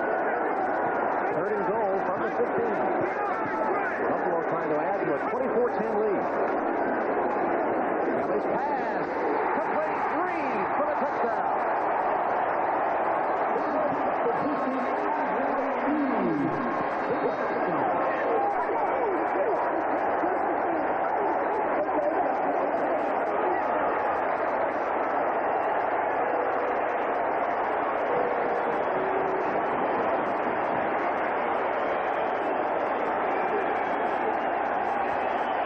Everybody in on the act today. First touchdown catch for Andre Reed after Beebe had We got an unsportsmanlike conduct demonstration foul.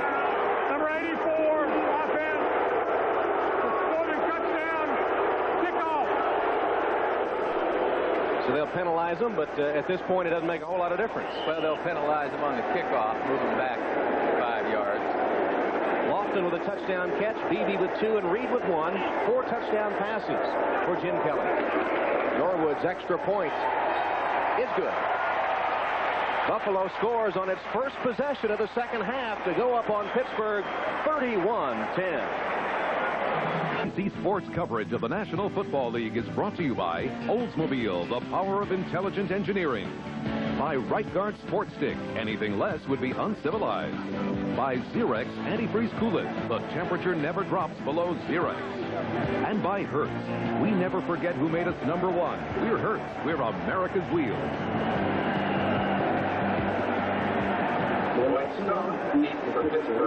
Andre Reed made a great catch for that last Buffalo touchdown. I told you the party would start early. They think it's snowing already.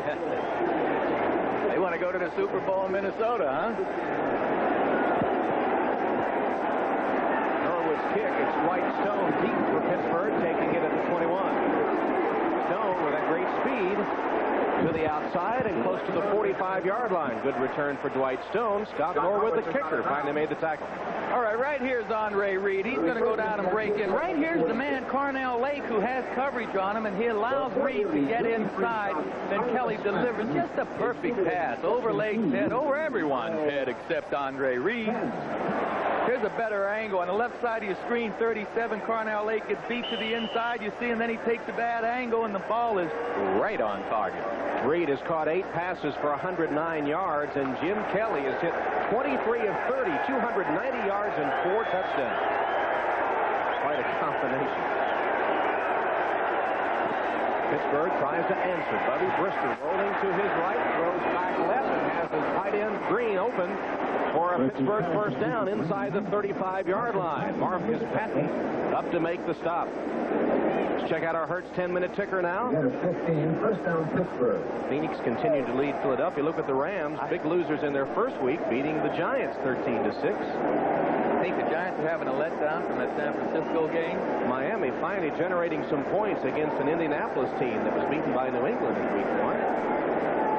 Barry Sanders and company up 10 on the Packers. You know, Miami, I wouldn't be surprised, had quite a letdown after that game they had with Buffalo here last week.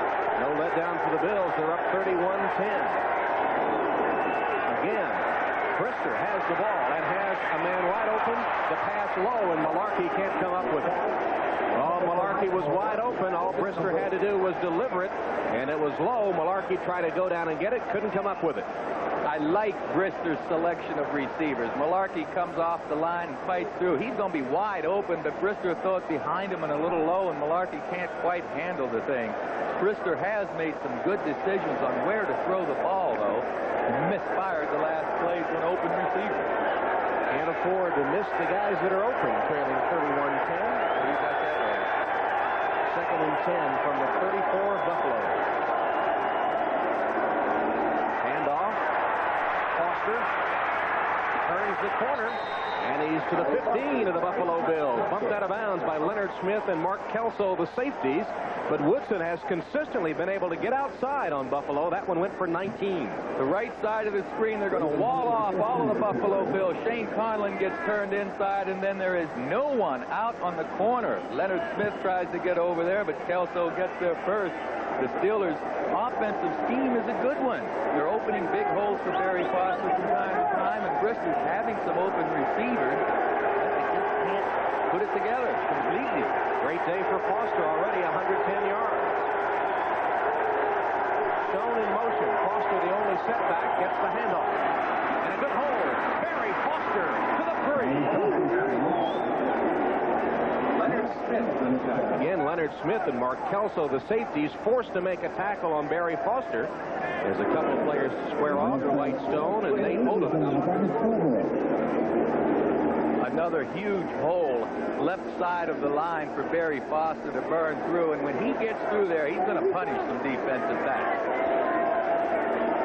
Left side of the line, you'll see a huge hole open up where Foster can run through, and then it's the DBs trying to bring down a tough running back. Shane Conlon got part of his legs that time to slow down Foster. Barry Foster says he's a fishing nut. He loves to go fishing in the Dallas area, his hometown, and a pity the fish if he pounds them the way he does these defensive linemen. Did Merrill Hodge get across? The Steelers think he did. No signal from the officials. Yeah, that's the one that counts. They'll mark it short of the goal line, half a yard. Let's take a look, folks. Judge for yourself to see if he broke that plane. The ball just has to break the plane of the goal line as Hodge fights through there. No, heck. He bounced across. Well, you got to give him credit for trying. Well, Noel's team trying to mount an offense here after seeing the Bills score on their first possession. Second down, one. Warren Williams in the backfield with Hodge. Williams, touchdown.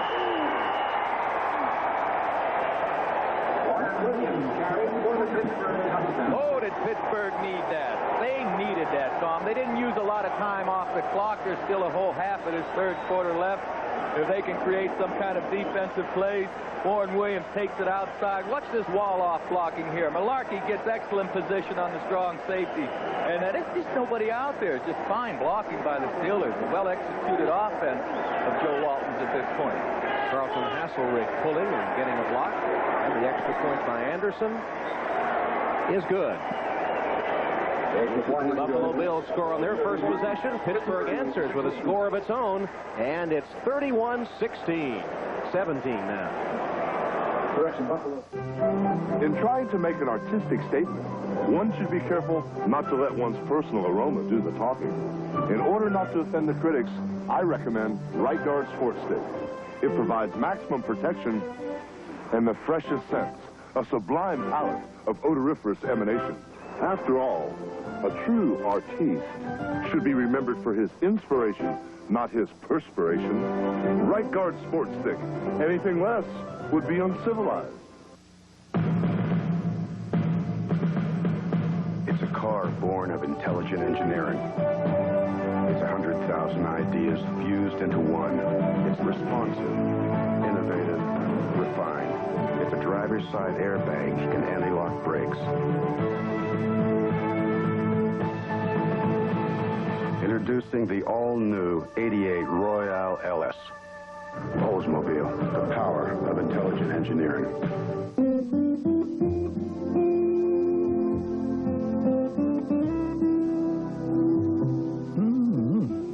Just look at what we get from America's soil and water.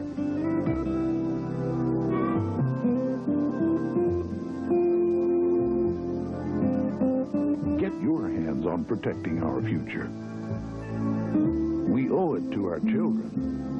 Thank you, Grandpa. Call us. The 49ers. The Chargers. A Wild West showdown. Next. 8:08 left in the third. 31-17 now after Pittsburgh scores. Cornelius Bennett and company saw Pittsburgh ramble 54 yards in 6 plays. Covered only 255. Anderson's kick.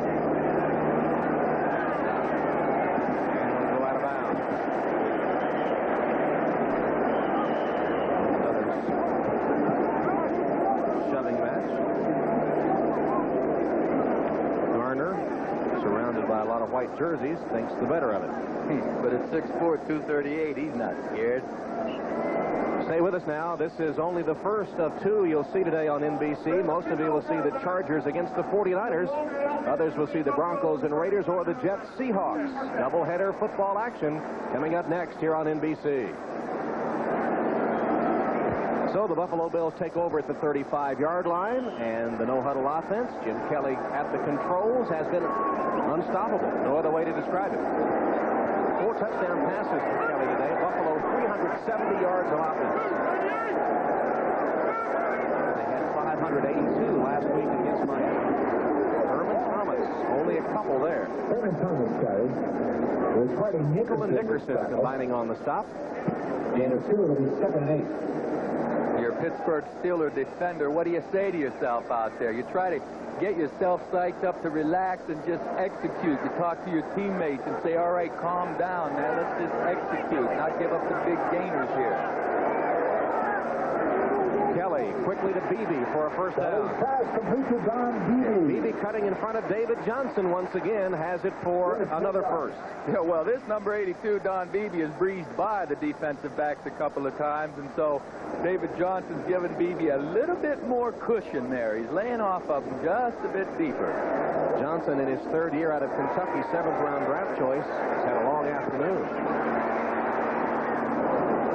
Completed pass for Jim Kelly as he goes to Beebe. Shorter gain this time as Johnson comes up in a hurry to make the stop after Beebe had the ball. Beebe limping a little bit as he heads to the sideline. Al Edwards will be his replacement. Edwards in his 2nd year out of Northwestern Louisiana, an 11th-round draft choice last year. Thomas to midfield. Gain of 1.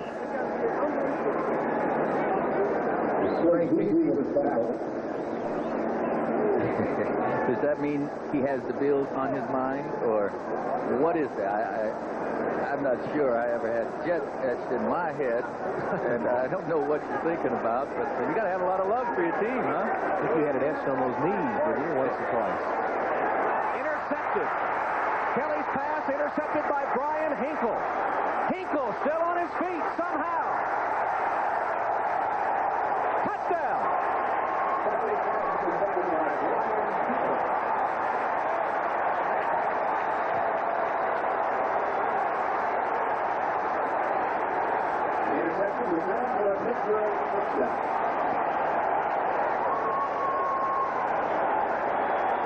Brian Hinkle makes the big play. That could have been the 3rd interception by the linebackers, but it was the 1st. They'll take it. Kelly's throwing that ball to the Steelers a couple of times previous, and the Steelers dropped him. But Hinkle, with some nifty running down the sideline, escorted by his defensive troops, brings the Steelers within striking distance. 1 touchdown. And the extra point by Anderson is good. Brian Hinkle with his 14th career interception, number 2 all-time among active Steelers, puts Pittsburgh within 7. Introducing a car so intelligently engineered, its elegance and grace can be measured along these lines or graded on a curve. The 1992 Oldsmobile 88 Royale, beautifully redefined and nimble enough to prove that a straight line isn't always the best way to get from point A to point B. Oldsmobile, the power of intelligent engineering. I hit the brakes. You know, they're anti-lock brakes. It was close, but we stopped in time. Every year they plant new trees. Dad says they make good things for trees. After my accident, they advanced my insurance benefits and built me a ramp and got me back on my feet. We built this business to build your dreams.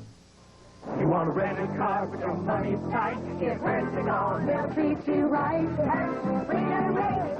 Put hurt behind you all the way. Hurt, Freedom Rate. For as little as $19 a day. Free miles all the way. Free mileage all across the USA with Hurt, Freedom Rate. Now everyone can drive America's wheels. Hurt, we're America's wheels. Steelers right back in it after Hinkle's interception. Well, Hinkle's right here, and he's going to go with this receiver and then drop back in here. He fools Kelly. Kelly thinks Hinkle's chasing the slot receiver. You see Hinkle go. Now he drops back, and, buddy, it's a lot of big white shirts out in front of Brian Hinkle right here. Look at this nifty bit of running all the way down the sideline for the touchdown. Great defensive play by the Steelers. Made a cut back like a scat back, didn't he there? Went all the way for the touchdown. Edwards takes the kick right in the corner of the goal line. Al Edwards got away from one man, then is taken down short of the 20, though. We got a new game here in Buffalo. Bob, what do you have going? Well, Tom, Miami has a 10-3 lead in the third quarter at home against Indianapolis. Here's Aaron Craver, their third-round draft choice out of Fresno State on a 7-yard scoring run. Mark Higgs, the journeyman who last week had 146 yards from Miami against Buffalo, is already over 100 yards rushing today. So they're taking up the slack left by the injury to Sammy Smith, and they lead by a touchdown over Indy. Tom? All right, Bob, little Mark Higgs of Miami becoming a household name in the NFL now. Two back-to-back 100-yard rushing games for Mark Higgs. Davis. Kenneth Davis got a hit of steam going and left it to the 25-yard line. Parnell Lake finally got him to the turf. Yes, but having Kenneth Davis in here tells me that Thurman Thomas is ailing a bit. And you're not going to get quite the same play out of Davis as you do Thomas. 2nd and 3. Davis again, flag down. And Davis takes it to the 35. And a Bill first down if it holds up. It'll be against Buffalo. Well, you wonder if the momentum shifts here. Pittsburgh's defense made the big play. Now they're only 7 down. Holding, 67 offense. Second down. I have to wonder if Buffalo's not more concerned with having another turnover at this point than they are with moving the ball. There's Chet Powell, who was called for the holding, the center. The all-pro center, I might add. And there's Thomas sitting on the bench. Holding penalty against Hull. And the ball all the way back now to the 16. Lofton to the 28-yard line. Rod Woodson wraps him up there. Another catch for James Lofton, the 35-year-old veteran who moved today into 5th place all-time in number of catches and 3rd in receiving yards. And that's the place where he can catch Steve Largent. He can't catch him for number of receptions, but perhaps in yards. Kenneth Davis stopped short of the first down. Good defensive play by the center of that Steeler line. Donald Evans came over to put the clincher, and the 7,000 or so Steeler fans that made the 5 or 6 hour drive up to Rich Stadium see some hope for their team, which at one time appeared to be on the way out of this game. Moore's first punt only covered 33. And instead of Woodson back deep, it is Jeff Graham.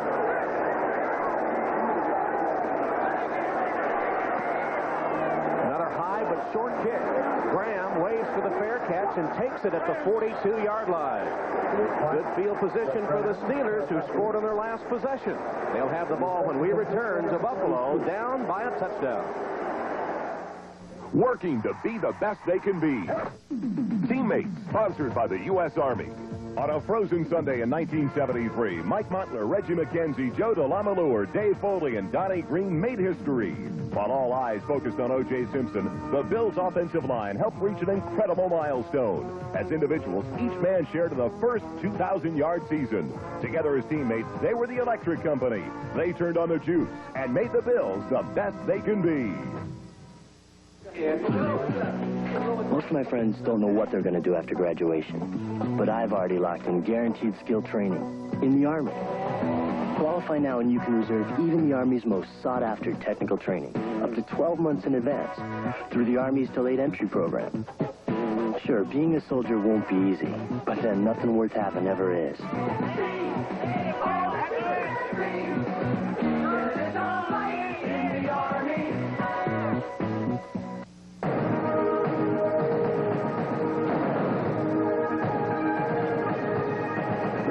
Intelligent engineering is routinely put to the test at Oldsmobile. And here's the result. Of all the Cutlass Sierras ever sold in the last 10 years, we can say 96% are still on the road. Safely say, Oldsmobile, the power of intelligent engineering. NBC Premiere Week starts next Sunday with a show critics call the best new program of the season and subversive. Nope. Erie, Indiana premieres next Sunday on NBC.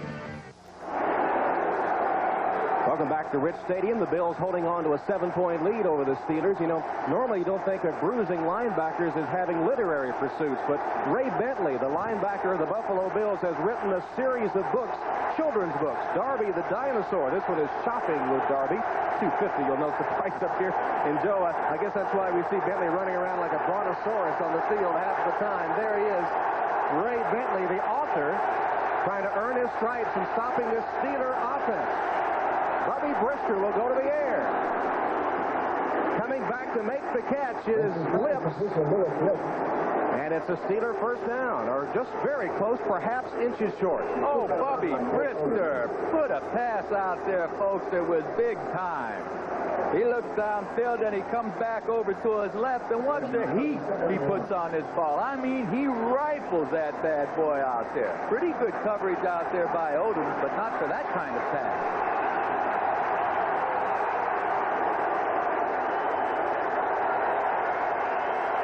Second and inches. Perhaps a free play for Brister. He's going to go long, and he's got Stone.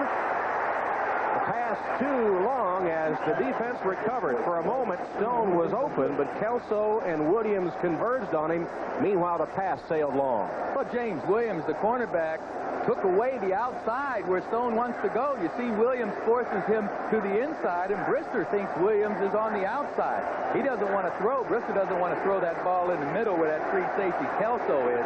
So give James Williams, number 31, credit for fine defensive plays, making the receiver change his route. Third down now in inches. Malarkey, Green, and Cooper, three tight ends for the Steelers. And it's a Foster hit behind the line and dropped for a loss. Mike Lodish, the nose tackle, converted from defensive end. Second year out at UCLA with a big play, and now the Steelers must decide whether they'll go for it on fourth down. And Foster is still down.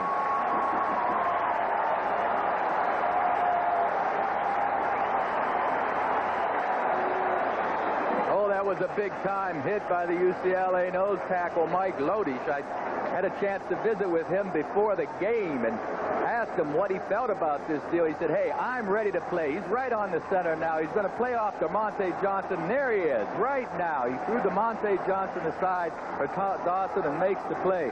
Lodish told me he's ready. He can do it. He has a great opportunity, and he wants to be in this league a long time.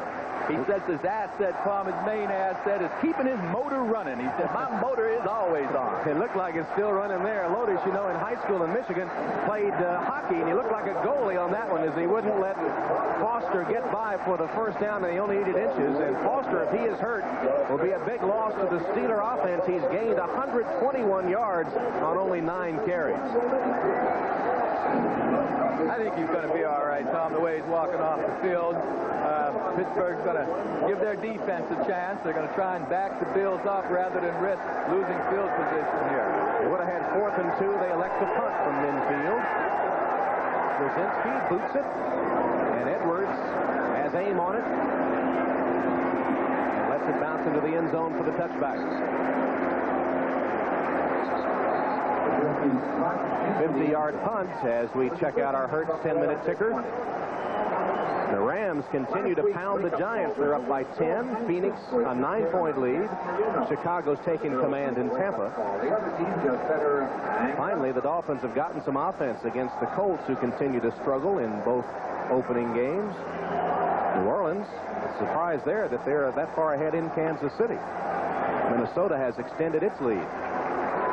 Cleveland blanking New England, and Detroit 6 on Green Bay.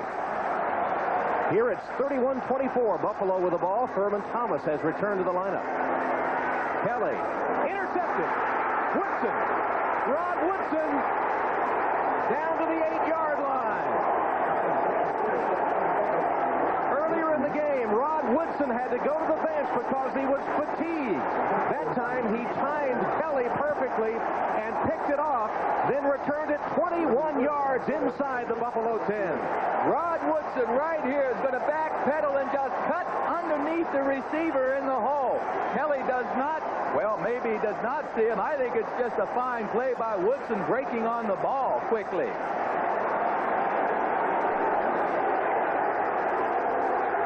Oh, watch Woodson slows on this thing, folks. There's that speed right now. The ball was going behind Lofton, so it is a bad pass from Jim Kelly. First and goal, Steelers from the 8, looking to tie the game. Play action pass, Brister on a roll, being chased, unloads it, and incomplete. Intended for Green, the tight end. He was juggling it as he went out of bounds and then lost it as he hit the turf with Marvcus Patton, the linebacker, with him step for step. Good defense initially by the Buffalo Bills. They strung this thing out. That's what screwed it up. Brister's just off target with his throw. They would only gain 3 or 4 yards there anyway. J.D. Williams, the man defending Green, as Patton was putting the pressure on Bubby Brister. Second and goal for the Steelers. The referee's gone over to the Steelers sideline. I don't know what he wants to explain to Coach Noel, but Coach Noel wants something straightened out right now as Tom Dooley's over there explaining the situation to Joe Walton and his crew. Chuck Noel told us yesterday he was happy with where his team was approaching the second game of the season, beating San Diego 26-20 a week ago. Remember last year at the outset of the season with Joe Walton's new offense in, the Steelers really sputtered offensively. He was happy with where his team was and has to be happy with the way they didn't fold today when it looked like Buffalo was going to run them out of the stadium. I think that is partially the character of Chuck Noel and his defensive line coach Joe Green. They won't let these Steelers quit. These Steelers will keep fighting to the end. Second and goal from the 8, 3 tight end formation. Stone, only wide receiver, he's to the right. Merrill Hodge on the handoff to the 5. Leon Seals put the clamps on Merrill Hodge. It'll bring up a third and goal from the 5-yard line. Walton sending the play in with Lewis Lips. Last week, they could only get field goals when they were inside the 20. Today, they have one of each. You wonder why it's so tough to score from inside that 20. Simply put, the defense doesn't have that much field to defend. It's a shorter field, so they can play tighter, and they do play the offense tighter. Key play in this game. 3 wide receivers, Callaway, Lips, and Stone. Brister from the shotgun. Williams in the backfield. And Williams gets the handoff and is blasted to the turf. Marvcus Patton came in with a rush. The 8th-round draft choice in his second year out of UCLA. Made a couple of all-rookie teams last year and earned his stripes on that one as he disrupted it with great penetration. Patton comes hard off the ball on the right side of the screen at the bottom. You see him blitzing in hard. Boom from the backside. All speed and aggressive attacking defense by Patton. And now Anderson for the field goal. From 27 yards. It's good. Anderson continues to be deadly from that range. And the Steelers, after the interception by Woodson, have to settle for a field goal, but have cut the Buffalo lead to 4 with 1:16 left in the third. Pittsburgh could have that lead if Tom Dooley didn't blow that whistle toward the end of the first half. Well, for the first time in Olympic history, as you know, at the Barcelona games in '92, NBA stars will be eligible to play for the U.S. team. We invite you to tune in live Saturday, September 21st, following Notre Dame football, to find out which of those pros will be selected to head the U.S. team in Barcelona. Chuck Daly's dream team has been the source of a lot of speculation. Michael Jordan, you see there, Charles Barkley, and Magic Johnson, those three perhaps will be on the team. Jordan has gone one way and the other, so we don't know what his decision will be. We'll all find out on the 21st. A live announcement of the U.S. Olympic basketball team coming your way on NBC right after Notre Dame football. Coach Levy, I can't help but wonder what the NBA coaches think of their players going off to play basketball. They've got a huge investment in those guys. Here's Anderson's kick. Down in the end zone by Edwards. Stay tuned for the second half of our doubleheader. Most of you see the Chargers go in to play Steve Young and the 49ers. Some will see the Broncos, Raiders, or the Jets and Seahawks. Doubleheader NFL football here on NBC. Well, the last 10 Pittsburgh points have come as a result of Buffalo turnovers, 2 Jim Kelly interceptions after Kelly had tossed 4 touchdown passes. Kenneth Davis remains in the lineup, replacing Thurman Thomas, who on the first series of the game injured his ankle, had it checked out, returned, but has been in and out of the lineup all afternoon. Here's Kelly with a rare appearance under center. Handing off the big hole for Davis. Davis takes it across the 25 up to the 28 or 9-yard line. Good running as Rod Woodson has to come up to make the stop on Davis. Well, the left side of the Buffalo Bill offensive line, Will Wolford and Jim Richard just opened a nice hole for Kenneth Davis to get through. 2nd and 1. Kelly again goes to the ground. Davis gets the call and the first down, but not by much. I got to figure that both of these teams are tired. I mean, we've been watching these guys go up and down the field, both the Steelers defense and offense. Now, Tom is sitting in there at halftime for 20-some minutes. I got to believe that his foot tightened up some. And when he came out this second half, it wasn't quite ready to go. Kelly's first down pass. Good catch by Reed. He's got 10 yards. Kelly's pass to Andre Reed. Carnell Lake is going to dream about Andre Reed tonight as the seconds tick away here in the third quarter. Well, Carnell Lake has pretty good position on Reed, but Kelly puts the ball in an area that Lake just can't get to. And so that's the end of the third quarter in Buffalo, with the Bills leading the Steelers 31-27. We'll be back after these words from your local station. NBC Premier Week starts next Sunday with An Odd Couple of Cops. Can I ask you a question? Shoot. Don't tempt me. Premiering next Sunday, Robert Guillaume in Pacific Station. Who can you trust these days to take care of your car when it starts shaking? Or pulling, or rattling. Or squeaking. For suspension or alignment, nobody beats Midas. I worry about something I can't see. What your eyes can't see, our state-of-the-art diagnostic equipment will show you. You'll get a written estimate before we start. No surprises. Whatever the problem, we keep it from getting bigger. For alignment, shocks, or struts, nobody beats Midas. Nobody. Wherever it breaks, whatever it takes, from the reporters in the field to the anchors you trust the most, Eyewitness News put the home team advantage to work for you. On the next Matlock, Are you aware that perjury is a crime? Ben's temper ignites Who are you? when a ruthless man He threatened me in front of witnesses. terrorizes the DA. I used to watch you a lot in the office, and I know when you're upset. It's a case of fatal attraction. This isn't right. You're going to stay. And Julie's only hope is Matlock. Monday at 4 on WBRE-TV. The latest satellite technology of News Star 28, only on Eyewitness News. Tom Hammond and Joe Namath ready to start the fourth quarter at Rich Stadium. The Buffalo Bills leading the Pittsburgh Steelers 31-27. Thurman Thomas has returned to the Buffalo lineup, and the Bills will have a first down at their own 44-yard line. Thomas injuring his left ankle early in the game. As the third quarter stats see Buffalo amassing 427 yards of total offense. But the turnovers, two of them, two Jim Kelly interceptions, one by Hinkle, one by Woodson, have the Steelers right back in the game.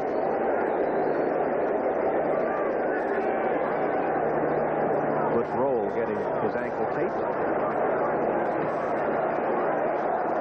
Turnovers have been big. Pittsburgh has not turned the ball over. The two Buffalo turnovers have led to 10 Pittsburgh points. I'm not sure what the holdup is here. Probably just giving these two teams a rest. I mean, they've been going up and down the field. Yeah, the officials need a rest. They've been going up and down, too. That's right.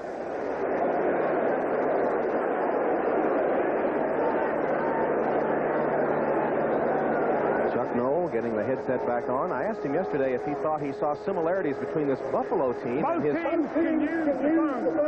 Both teams can use the phone. I guess one of the teams had their headphones to the press box out, and so when that happens, the other team has to take theirs off. Now they've got the trouble fixed, and both teams can go back to the headset, as you saw Chuck Noll putting his back on.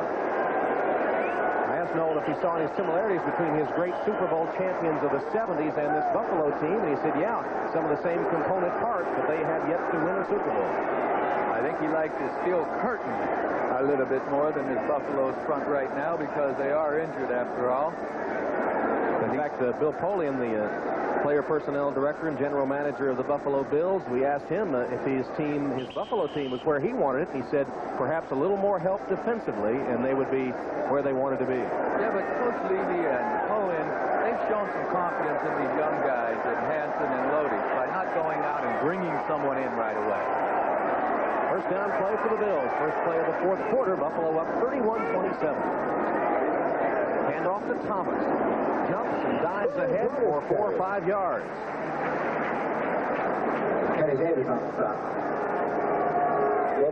Nice pile-up created by the Steelers front. Thomas right over top. Look at those numbers that these Bills are putting up. I guess it should be 1990, huh? That's what they averaged, and they're well ahead of that average. Well, 329 got into the Super Bowl last year, and they're well ahead of that pace. Beebe, incomplete. The fans thought there was some interference there as Rod Woodson and Beebe were stride for stride down the sideline. Well, Woodson is in excellent position, and Beebe has some speed, but he's not going to run away from Woodson. There's a little bumping, but Woodson is playing the ball along with Beebe, and basically, folks, the ball was so far overthrown that they just shied away from any interference call. Not a catchable ball, and when Woodson had his left arm in there, he was turned back toward the football. Bodies flying everywhere. The Steelers came across. Were they drawn off? The Bills would benefit from this tremendously if it is against the Steelers. It could be a first down on a 5-yard penalty. Encroachment, 93 defense, third down. Let's watch the nose tackle. Number 93, Keith Willis, and there you see him coming a bit prematurely, jumping the gun. Now Williams, 98, is also offside. You'd think that the ball's sitting right there on the ground in front of him, and Joe Green is telling his boys, calm down out there, fellas. You got to see the football out of the corner of your eye. You have to feel that snap somehow. And if you don't see the football out of the corner of your eye, this is what's going to happen. You create a critical, possibly critical penalty. 5-yard penalty makes it third and a foot. Third and a foot for Buffalo. Tailback Thomas. Dodge one, tackler cuts up. He's got the first down and more. Thomas hits for the corner of the end zone. Cardell Lake catches up to him and rides him down inside the 15-yard line.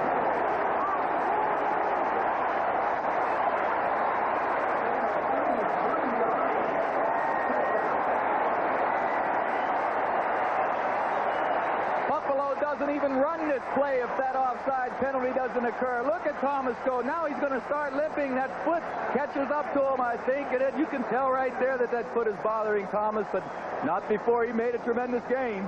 30 yards, and he paid the price as he limps to the sideline. First down, Buffalo. Davis got a couple of tough yards.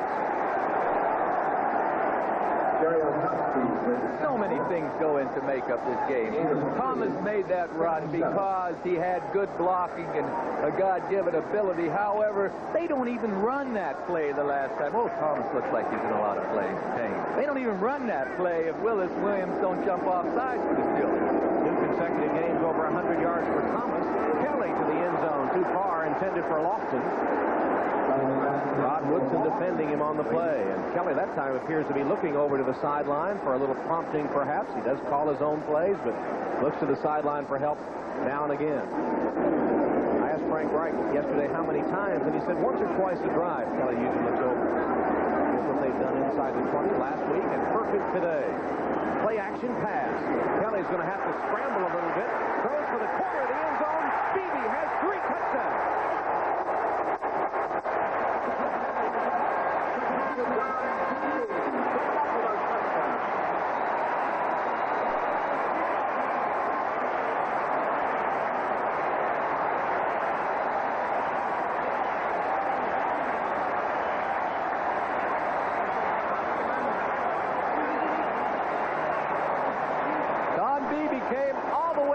The field that time. That offensive line of the Bills gave Kelly enough time to wait and wait and wait, and then the Steelers ran into one another in the end zone, and Beebe was wide open. Norwood for the extra point. And it's good. Jim Kelly has tied his career high with 5 touchdown passes. It's 38-27. Once again, Buick is raising the banner for quality in America. Introducing the 1992 LeSabre with a higher level of power, safety, security, and convenience. This new LeSabre is going to be one tough act to follow. LeSabre for 1992 from Buick.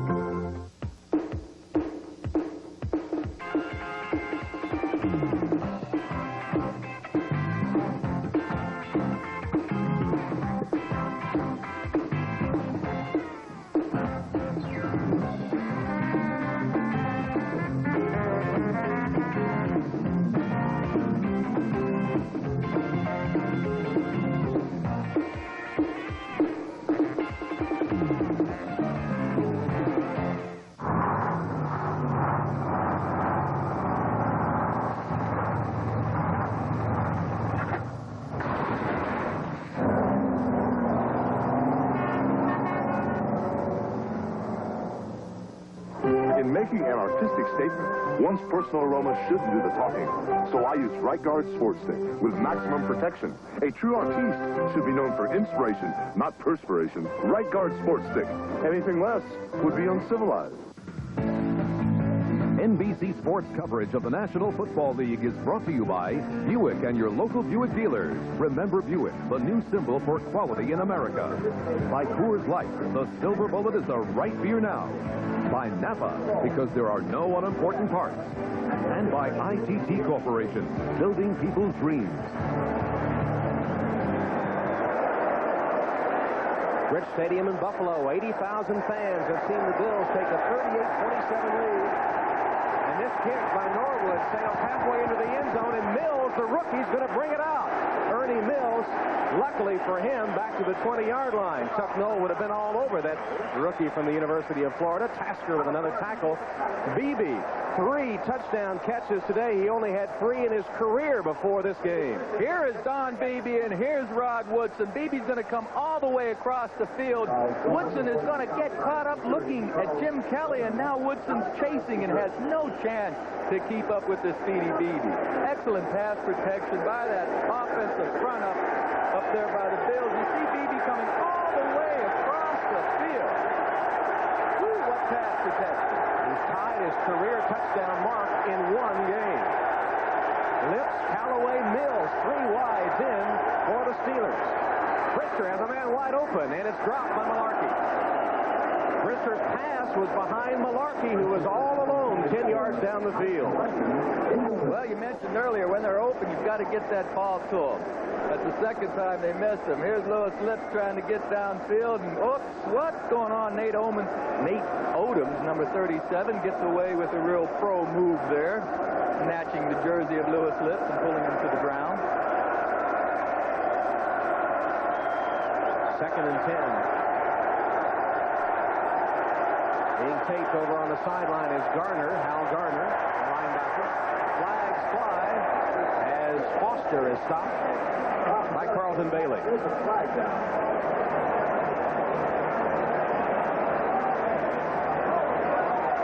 Holding call against the Steelers. A costly offside penalty hurt them on that last touchdown. Number 6 the offense. 2nd down. Blankenship the guilty party as you look at the Fram 10-minute ticker. And this penalty will put the ball back to the Steeler 10. So the 5-yard offside gave Buffalo an edge on the last touchdown drive with the Bills. And now the offense of the Steelers hurt by that call, trailing 38-27. Well, I don't know if this penalty is any bigger than that offside penalty the Steelers had, but no doubt the Steelers have been hurt by those penalties. 2nd and 20. Brister given time. Incomplete, intended for Hodge, who was only about 5 yards up the field. Conlon and Williams had him covered pretty closely.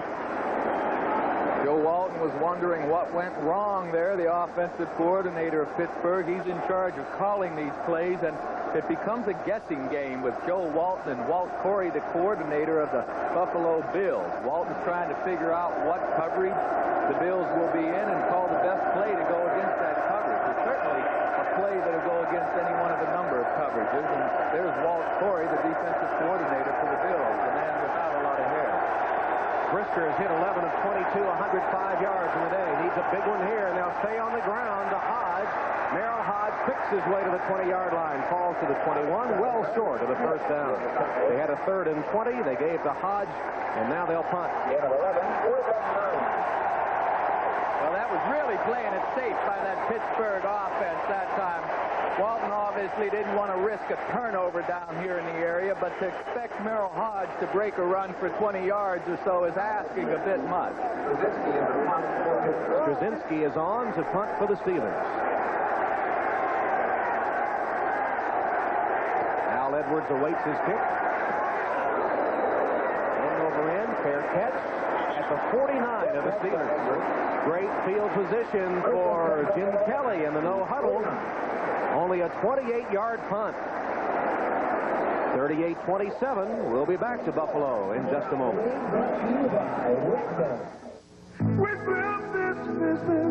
He was wearing those night vision goggles they make.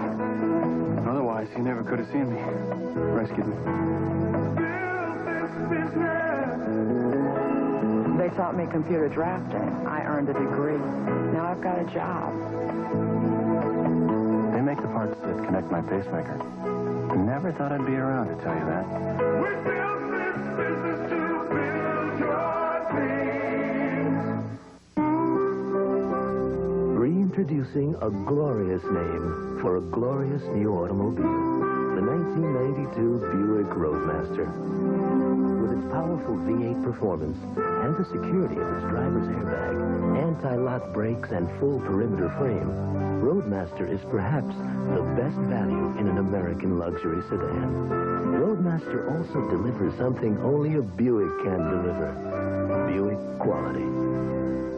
We invested $100 million in the latest diagnostic equipment.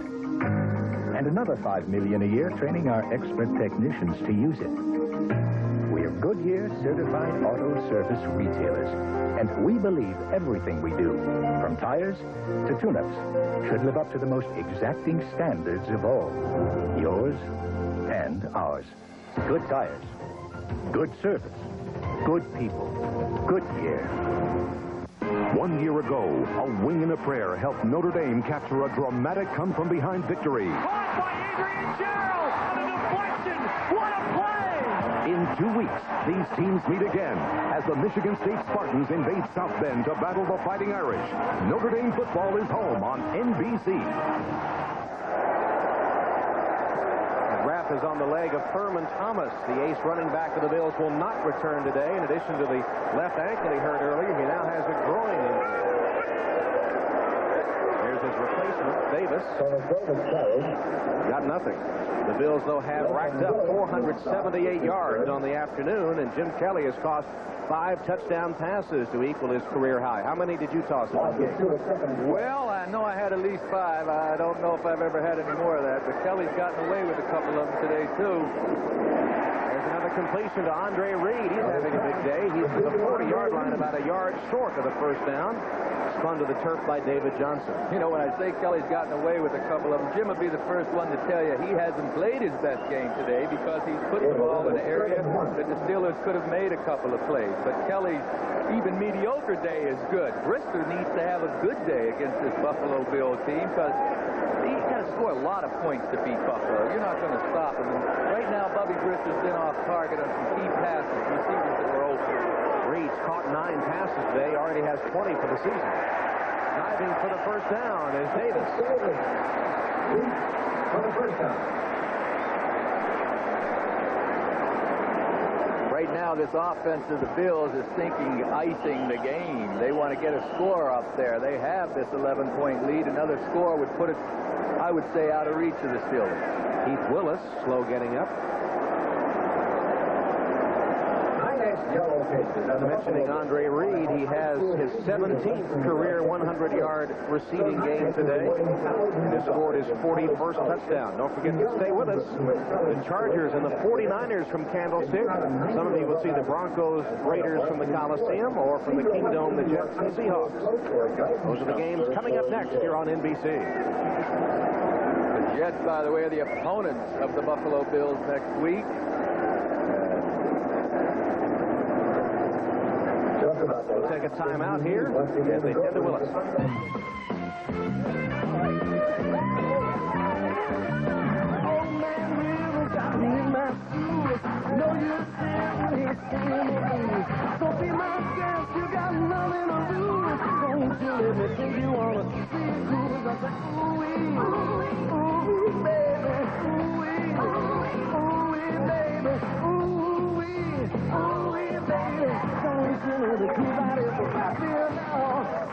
Getting to know you, getting to know all about you.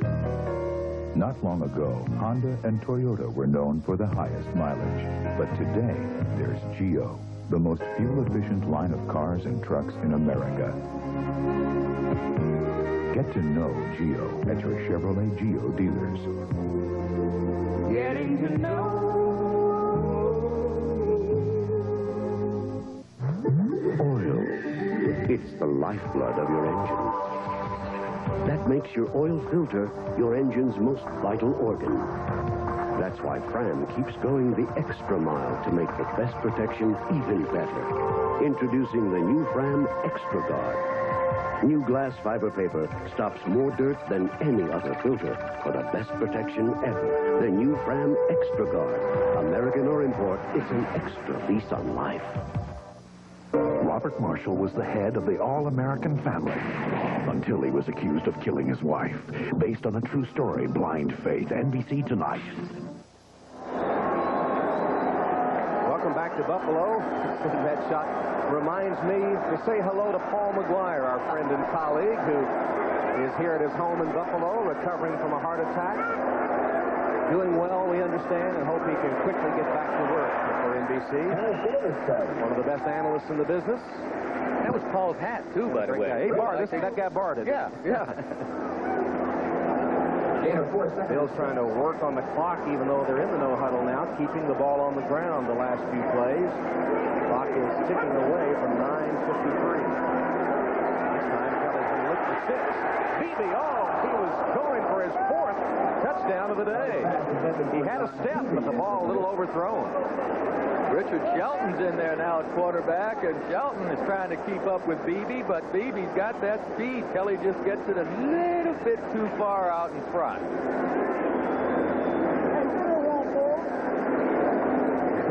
Shaking his head, Beebe, as Steve Tasker now has come on to play a wide receiver. He's in the slot to the left. Normally just a special teams performer. It's Andre Reed, the man of the game. Caught the Steelers offside. This is a free play for Kelly. And the pass to Lofton broken up by David Johnson. Yeah, that's the second critical third down situations that the Steelers have just lost their concentration. They didn't see the football move again. A defensive lineman must see that fall out of the corner of his eye. Offside, 66 defense, third down. Heck, I know he's fired up. I know he wants to get in there, but Evans on the bottom of your screen is going to shoot it. You can't quite see him right here. Maybe his headgear. There he is. He just gets across there. Now, you telling me he's looking at that football? I don't believe it. That last pass, by the way, intended for Steve Tasker, not for Lofton. Tasker, as we said, gets a rare chance as a receiver.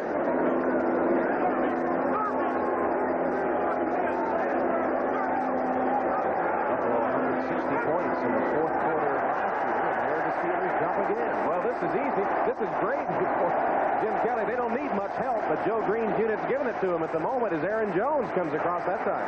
Encroachment, 97 defense, first down.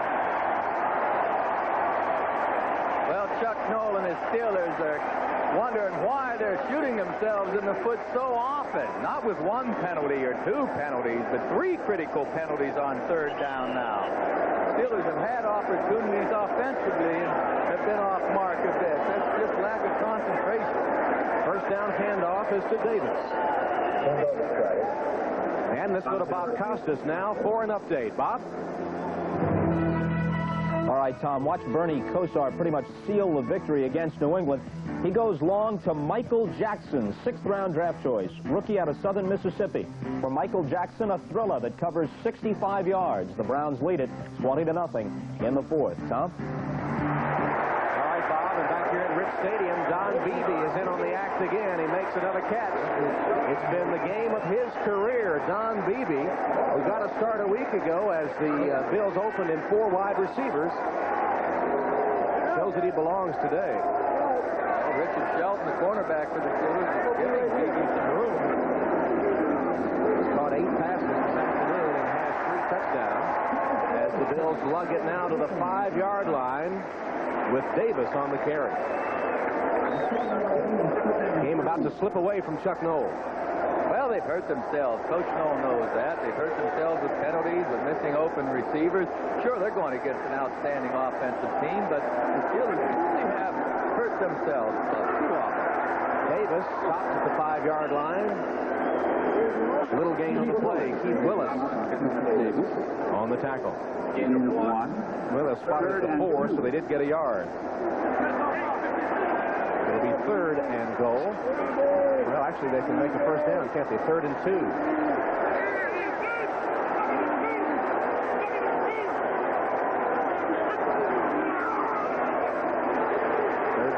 From Kelly. Oh, baby! Beebe!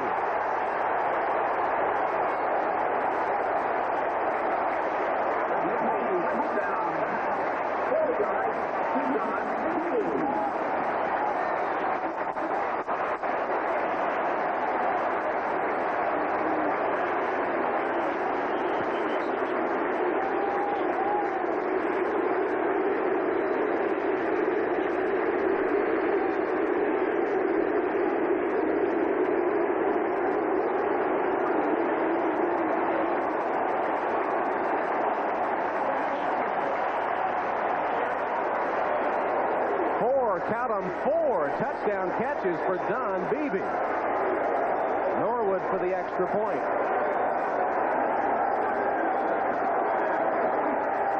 And the kick is good. Jim Kelly breaks his personal record with his 6th touchdown pass, and Beebe has caught 4 of them. Well, Beebe's right here with Richard Shelton trying to cover him, but Beebe will work his way down into the back of the end zone, just run away from Shelton, the second-year defensive back. There you see Beebe, and Kelly delivers the ball just right. Perfect spot.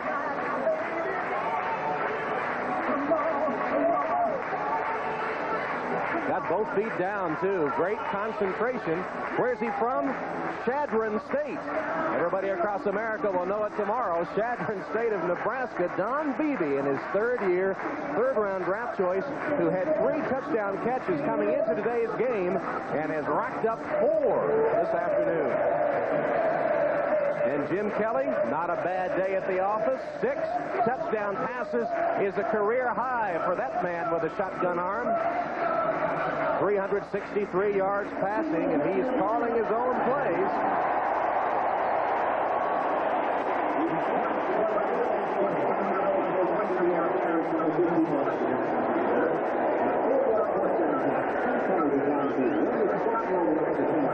Jim Kelly with his 12th 300-yard passing game, and he's 2 for 2 in the 300-yard department in the 1991 season.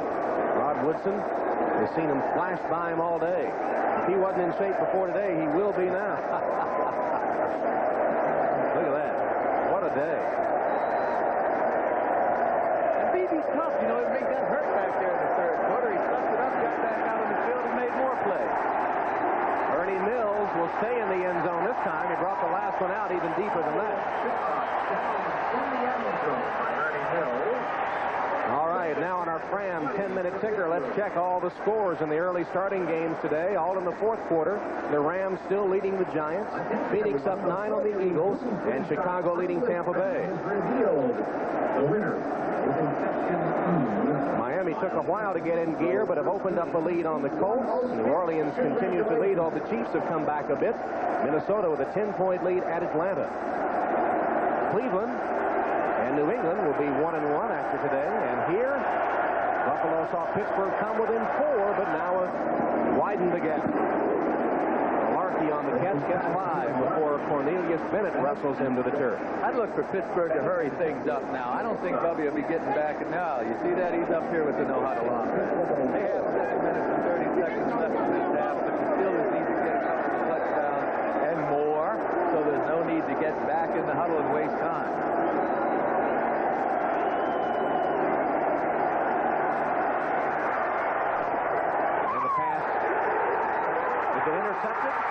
Intended for Hodge. That's Nate Odoms.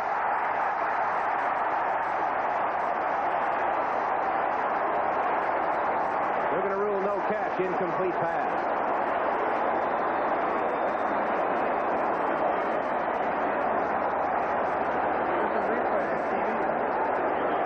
Well, let's take a look, folks. Does he have it or doesn't he?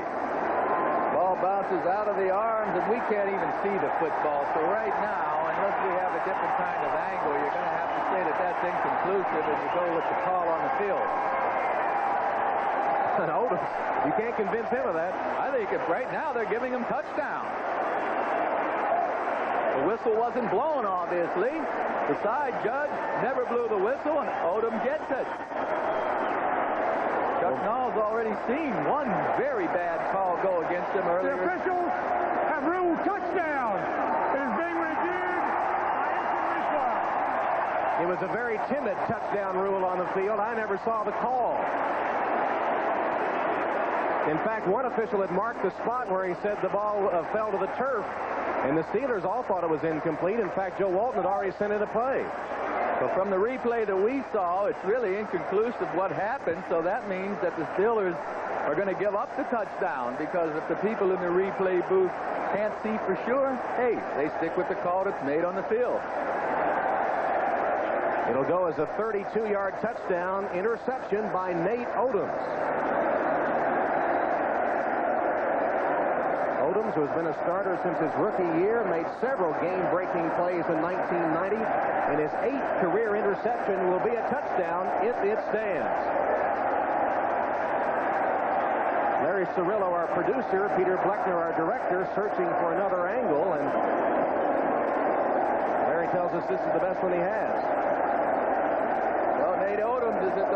the screen, and here he falls in, but you really can't see the ball. So once again, if you can't see the ball, you have to stay with the call that's made on the field. And as Odoms crossed the goal line, no official made a call of any kind. That's what surprised me. I mean, we had a side judge back there. There were a couple of guys around the ball, and they just seemed to look at each other. No one made a definitive call. In fact, the side judge didn't even chase the play downfield. He just stood there. Normally in a turnover, your referee, your side judges or whatever, they're going to move with the flow of the play, but these officials stood there as though the play was over. Well, since a touchdown is involved, they're taking an extraordinary amount of time to review it. And Larry Cirillo says this is the only angle he has, really, as you watch it again from the end zone. Well, we'll lose sight of the ball, and once that happens, you've got to go with the call that's made on the field. I'm surprised, though, that Merrill Hodge, with the body contact, didn't actually have Odom down there. That's all that has to be done. Touch the guy with the ball, and it seems that Hodge was leaning up against Odoms on the ground. There's Merrill Hodge right there. You can tell the Steelers are, well, I don't think they have that defeated attitude, but they know they've been had today. Tom Kelleher, the replay judge, is still having a look.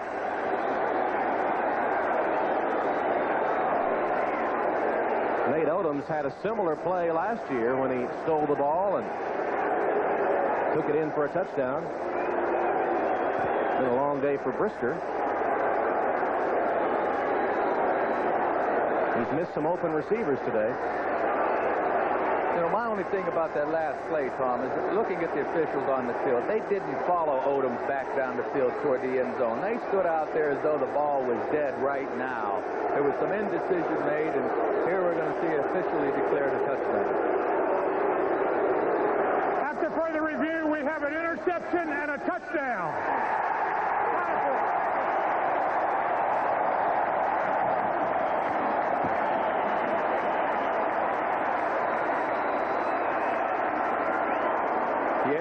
Yeah, what did he find right there? 6 points, and Bubby's just wondering what else can go wrong. Norwood tacks on the extra point. And it's now 52-27. Remember, the Steelers had come within 4 points here in the second half.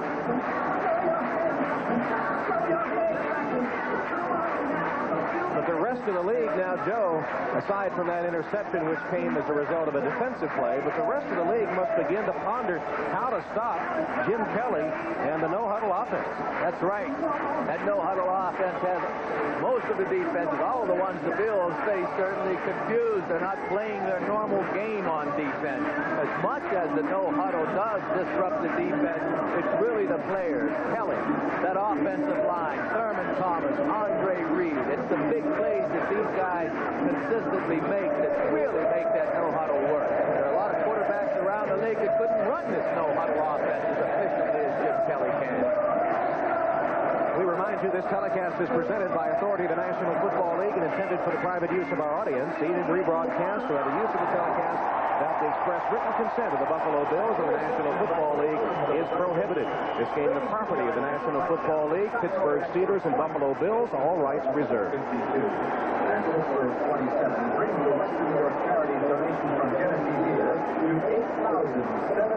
Well, there are 3 of the players you mentioned, Jim Kelly, Thurman Thomas, and Andre Reed. At their respective positions, it's hard to name better players in the National Football League. Boy, you've got that right. Kennedy at home.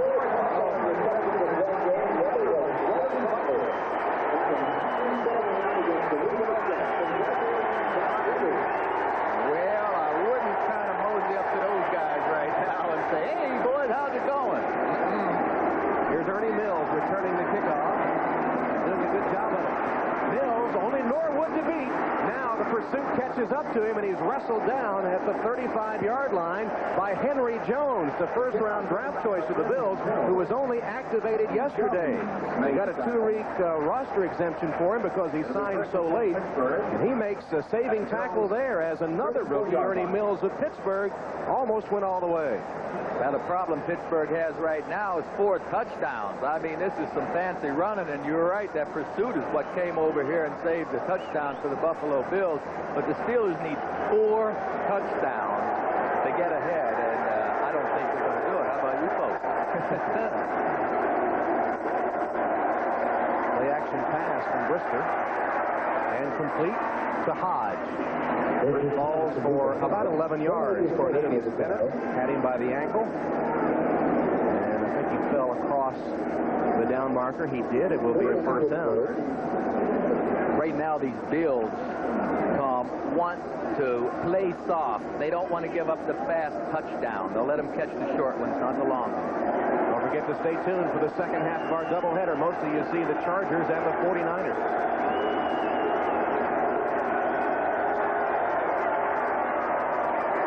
Brister being chased, buys some time for the end zone. Green is interfered with. Oh, there it is. Well, you caught it before he did, Tom. Nice call. My goodness, I don't know that really was interference. Maybe we'll see a replay of that. Brister had time to roll out a little bit to his left. Now, defensive pass interference. Number 37, first down.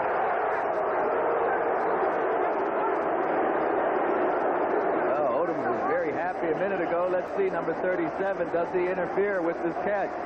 Oh, man, that looks like a sensational defensive play to me. You think he caught him a little bit, huh, Tom? Thought he was wrapped around his shoulder there. Well, with a 4-touchdown lead and then some, I don't think it's a critical error for these Bills. You folks decide once again, does he wrap him up? Does he hit him? Well, he got his right arm on his shoulder, sure. First and goal for the Steelers. Brister lost it for Green. Can't hold on. Good defense by Odoms. Odoms, I think, got a hand in there to knock the ball away. And Brister took a pretty good hit that time from Darryl Talley. Watch Odoms get his hand in there, and he just barely gets, well, does he get a piece of the ball? Yeah, he got it. Look, he got that left hand in there to rake it away. Woo, great play by Odoms. Darryl Talley helped make that play for Odoms because Talley pressured Brister so much that time. Brister had to release the ball in a hurry. Warren Williams into the backfield for the Steelers on second and goal from the 1. Williams hit. Fights his way back to the line of scrimmage with Darryl Talley wrapped all over him. Lost his helmet in the process.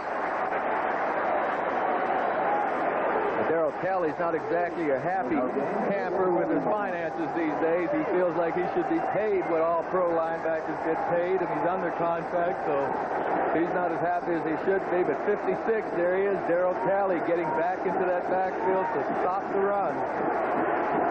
It'll be third and goal from the 1. Talley went to the Pro Bowl last year. Many fans in this throng of 80,000. I like that Tallywhacker. That's pretty good.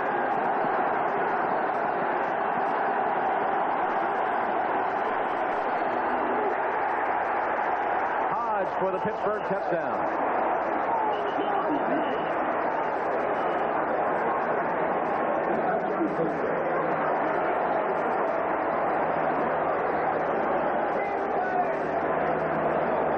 Here you see Malarkey getting in there on the block. He really doesn't have to do a great deal to Hagan's, the lineman, but Hodge is able to fight his way through. What little hole there is in here. There's really not a big hole, but you see Hodge just barely breaks the plane of that goal line. At least the side judge or the line judge felt he did. Anderson's extra point is good.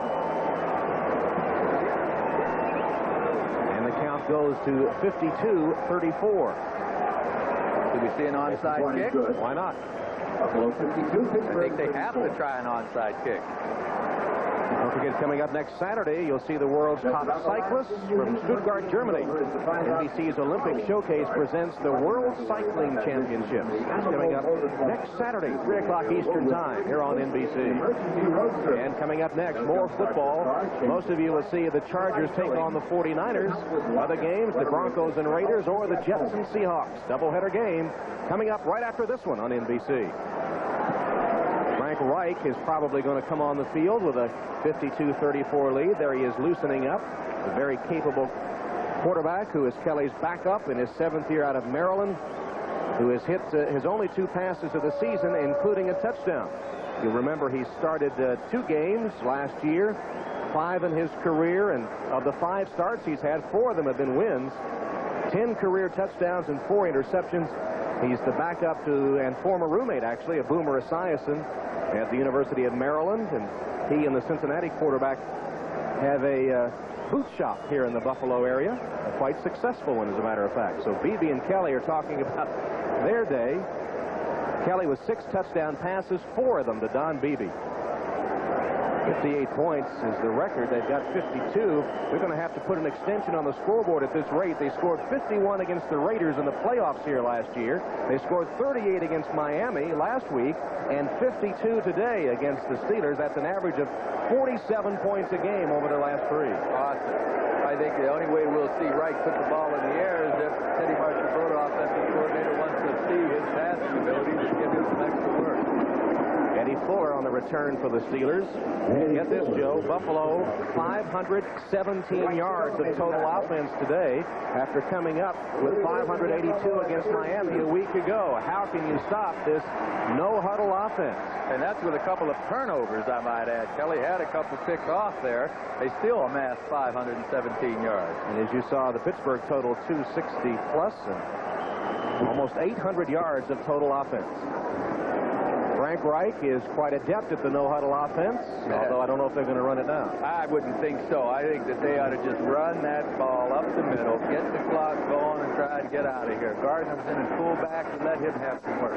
Well, Gardner, I don't think he's carried all day. Now he has. And Carwell Gardner takes a couple of hits and is stopped short of the line of scrimmage. Now the Fram 10-minute ticker. That's the final. The Rams blasted in their first game, come back to defeat the Giants, who had beaten the 49ers. How can you figure these things? At home, the Giants lose to the Rams by 6. Phoenix, well, they're looking good, aren't they? 26-10 in lead. Miami is a final now, as they sputtered but won. And a couple of other finals. Cleveland shutting out New England. The Patriots at home after beating Indianapolis on the road. I got a starting game. No score yet.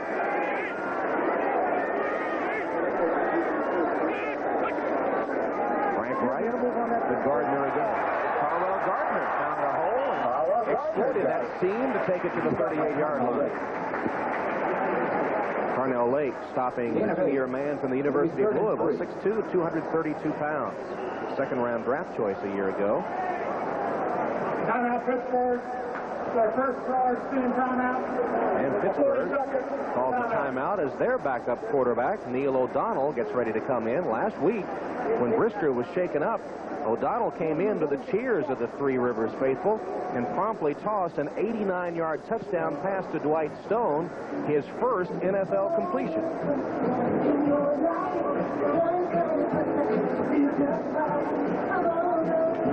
Well, O'Donnell's got his work cut out for him if he does get it back in this game.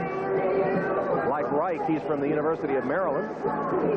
Bubby Brister's day is done. How do you assess his performance coming back from that concussion and displeasure of the fans a week ago? Well, Bubby will tell you, I'm sure, that he missed a couple of guys that were open from time to time. He didn't play his best game, far from it. The offense did get some points on the board. The defense chipped in, but it was far from Brister's best day. And Kelly, hey, he had a grade A day, but for Jim Kelly, it was just another day in the office.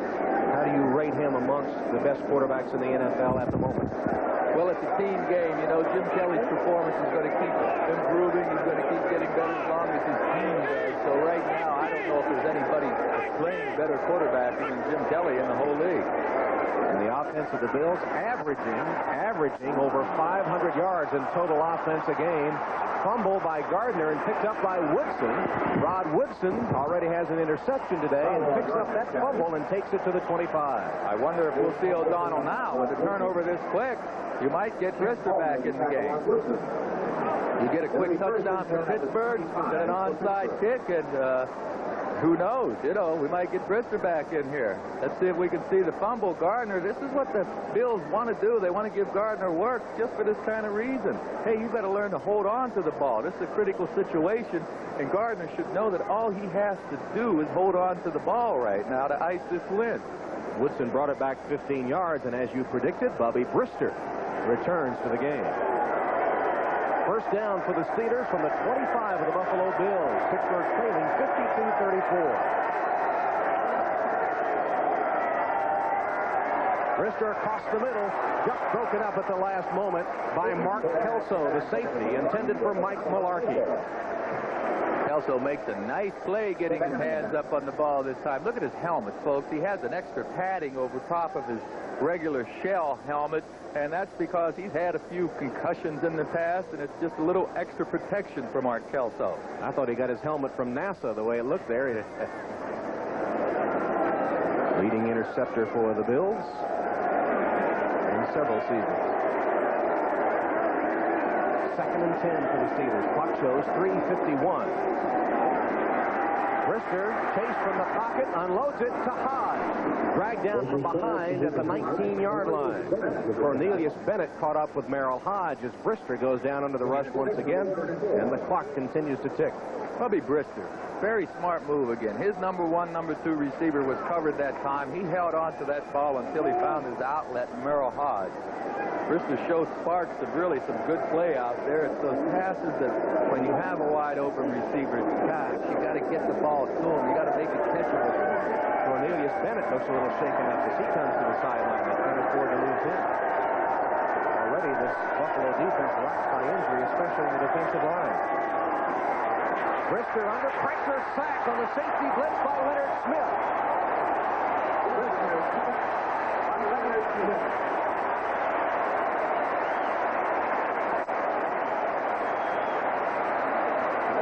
Second sack of the day for the Buffalo defense. One thing about Brister and Kelly, they have something in common. They're both tough, I'll tell you what. And Brister, though he was level on that one, painfully got back to his feet. Oh, he does take a hit right here. 46. Leonard Smith from the backside comes untouched. Brister didn't have a receiver downfield because they got bumped around by a linebacker or two and thrown off the route. Bubby had nowhere to throw the ball. He had nowhere to throw the ball that time. Brister, remember, had a concussion against San Diego last week.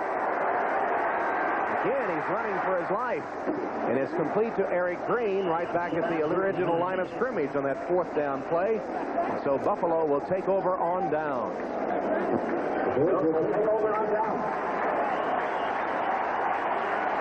2:24 left here. Let's go to Bob Costas in New York for an NFL Live update. All right, Tom, at the conclusion of the Pittsburgh-Buffalo game, most of your viewers will see San Diego and San Francisco and the Chargers on the game's opening drive grab the lead at Candlestick for Dan Henning on this 1-yard touchdown pass from John Freese to Craig McEwen. It's 7-0 San Diego. Tom? All right, Bob, and of course you'll be seeing that game coming up just as soon as this one is over. 2:24 left. Buffalo up 52-34. And the Bills taking over after holding the Steelers.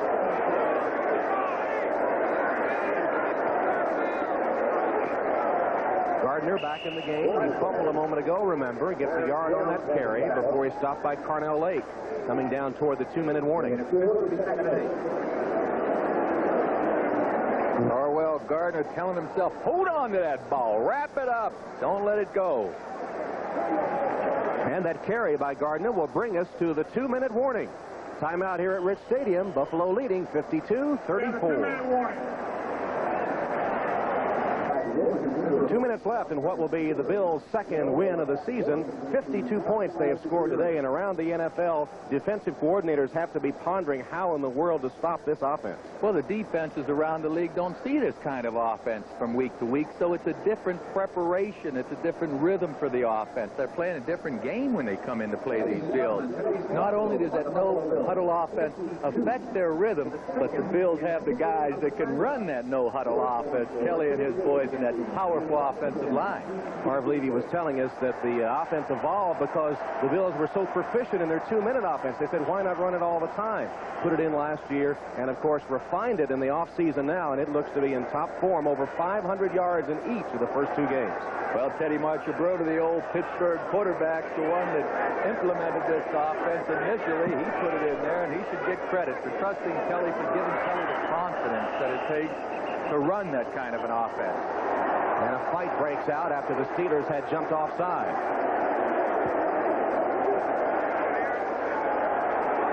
And it gives us a moment to take a look at today's Canon camcorder replay of the game. And it is indeed a replay because we saw it often. Jim Kelly, one of his 6 touchdown passes to Don Beebe, who made 4 TD receptions. Encroachment, 91 defense. Second down. That's a replay the Steelers will be seeing all week as they look at the films of this game, and not a pleasant one either on our Canon camcorder replay. Career day for Don Beebe. Had 3 touchdowns in 3 seasons, now in his 3rd, coming into today's game. And Jim Kelly, career best 6 touchdown passes.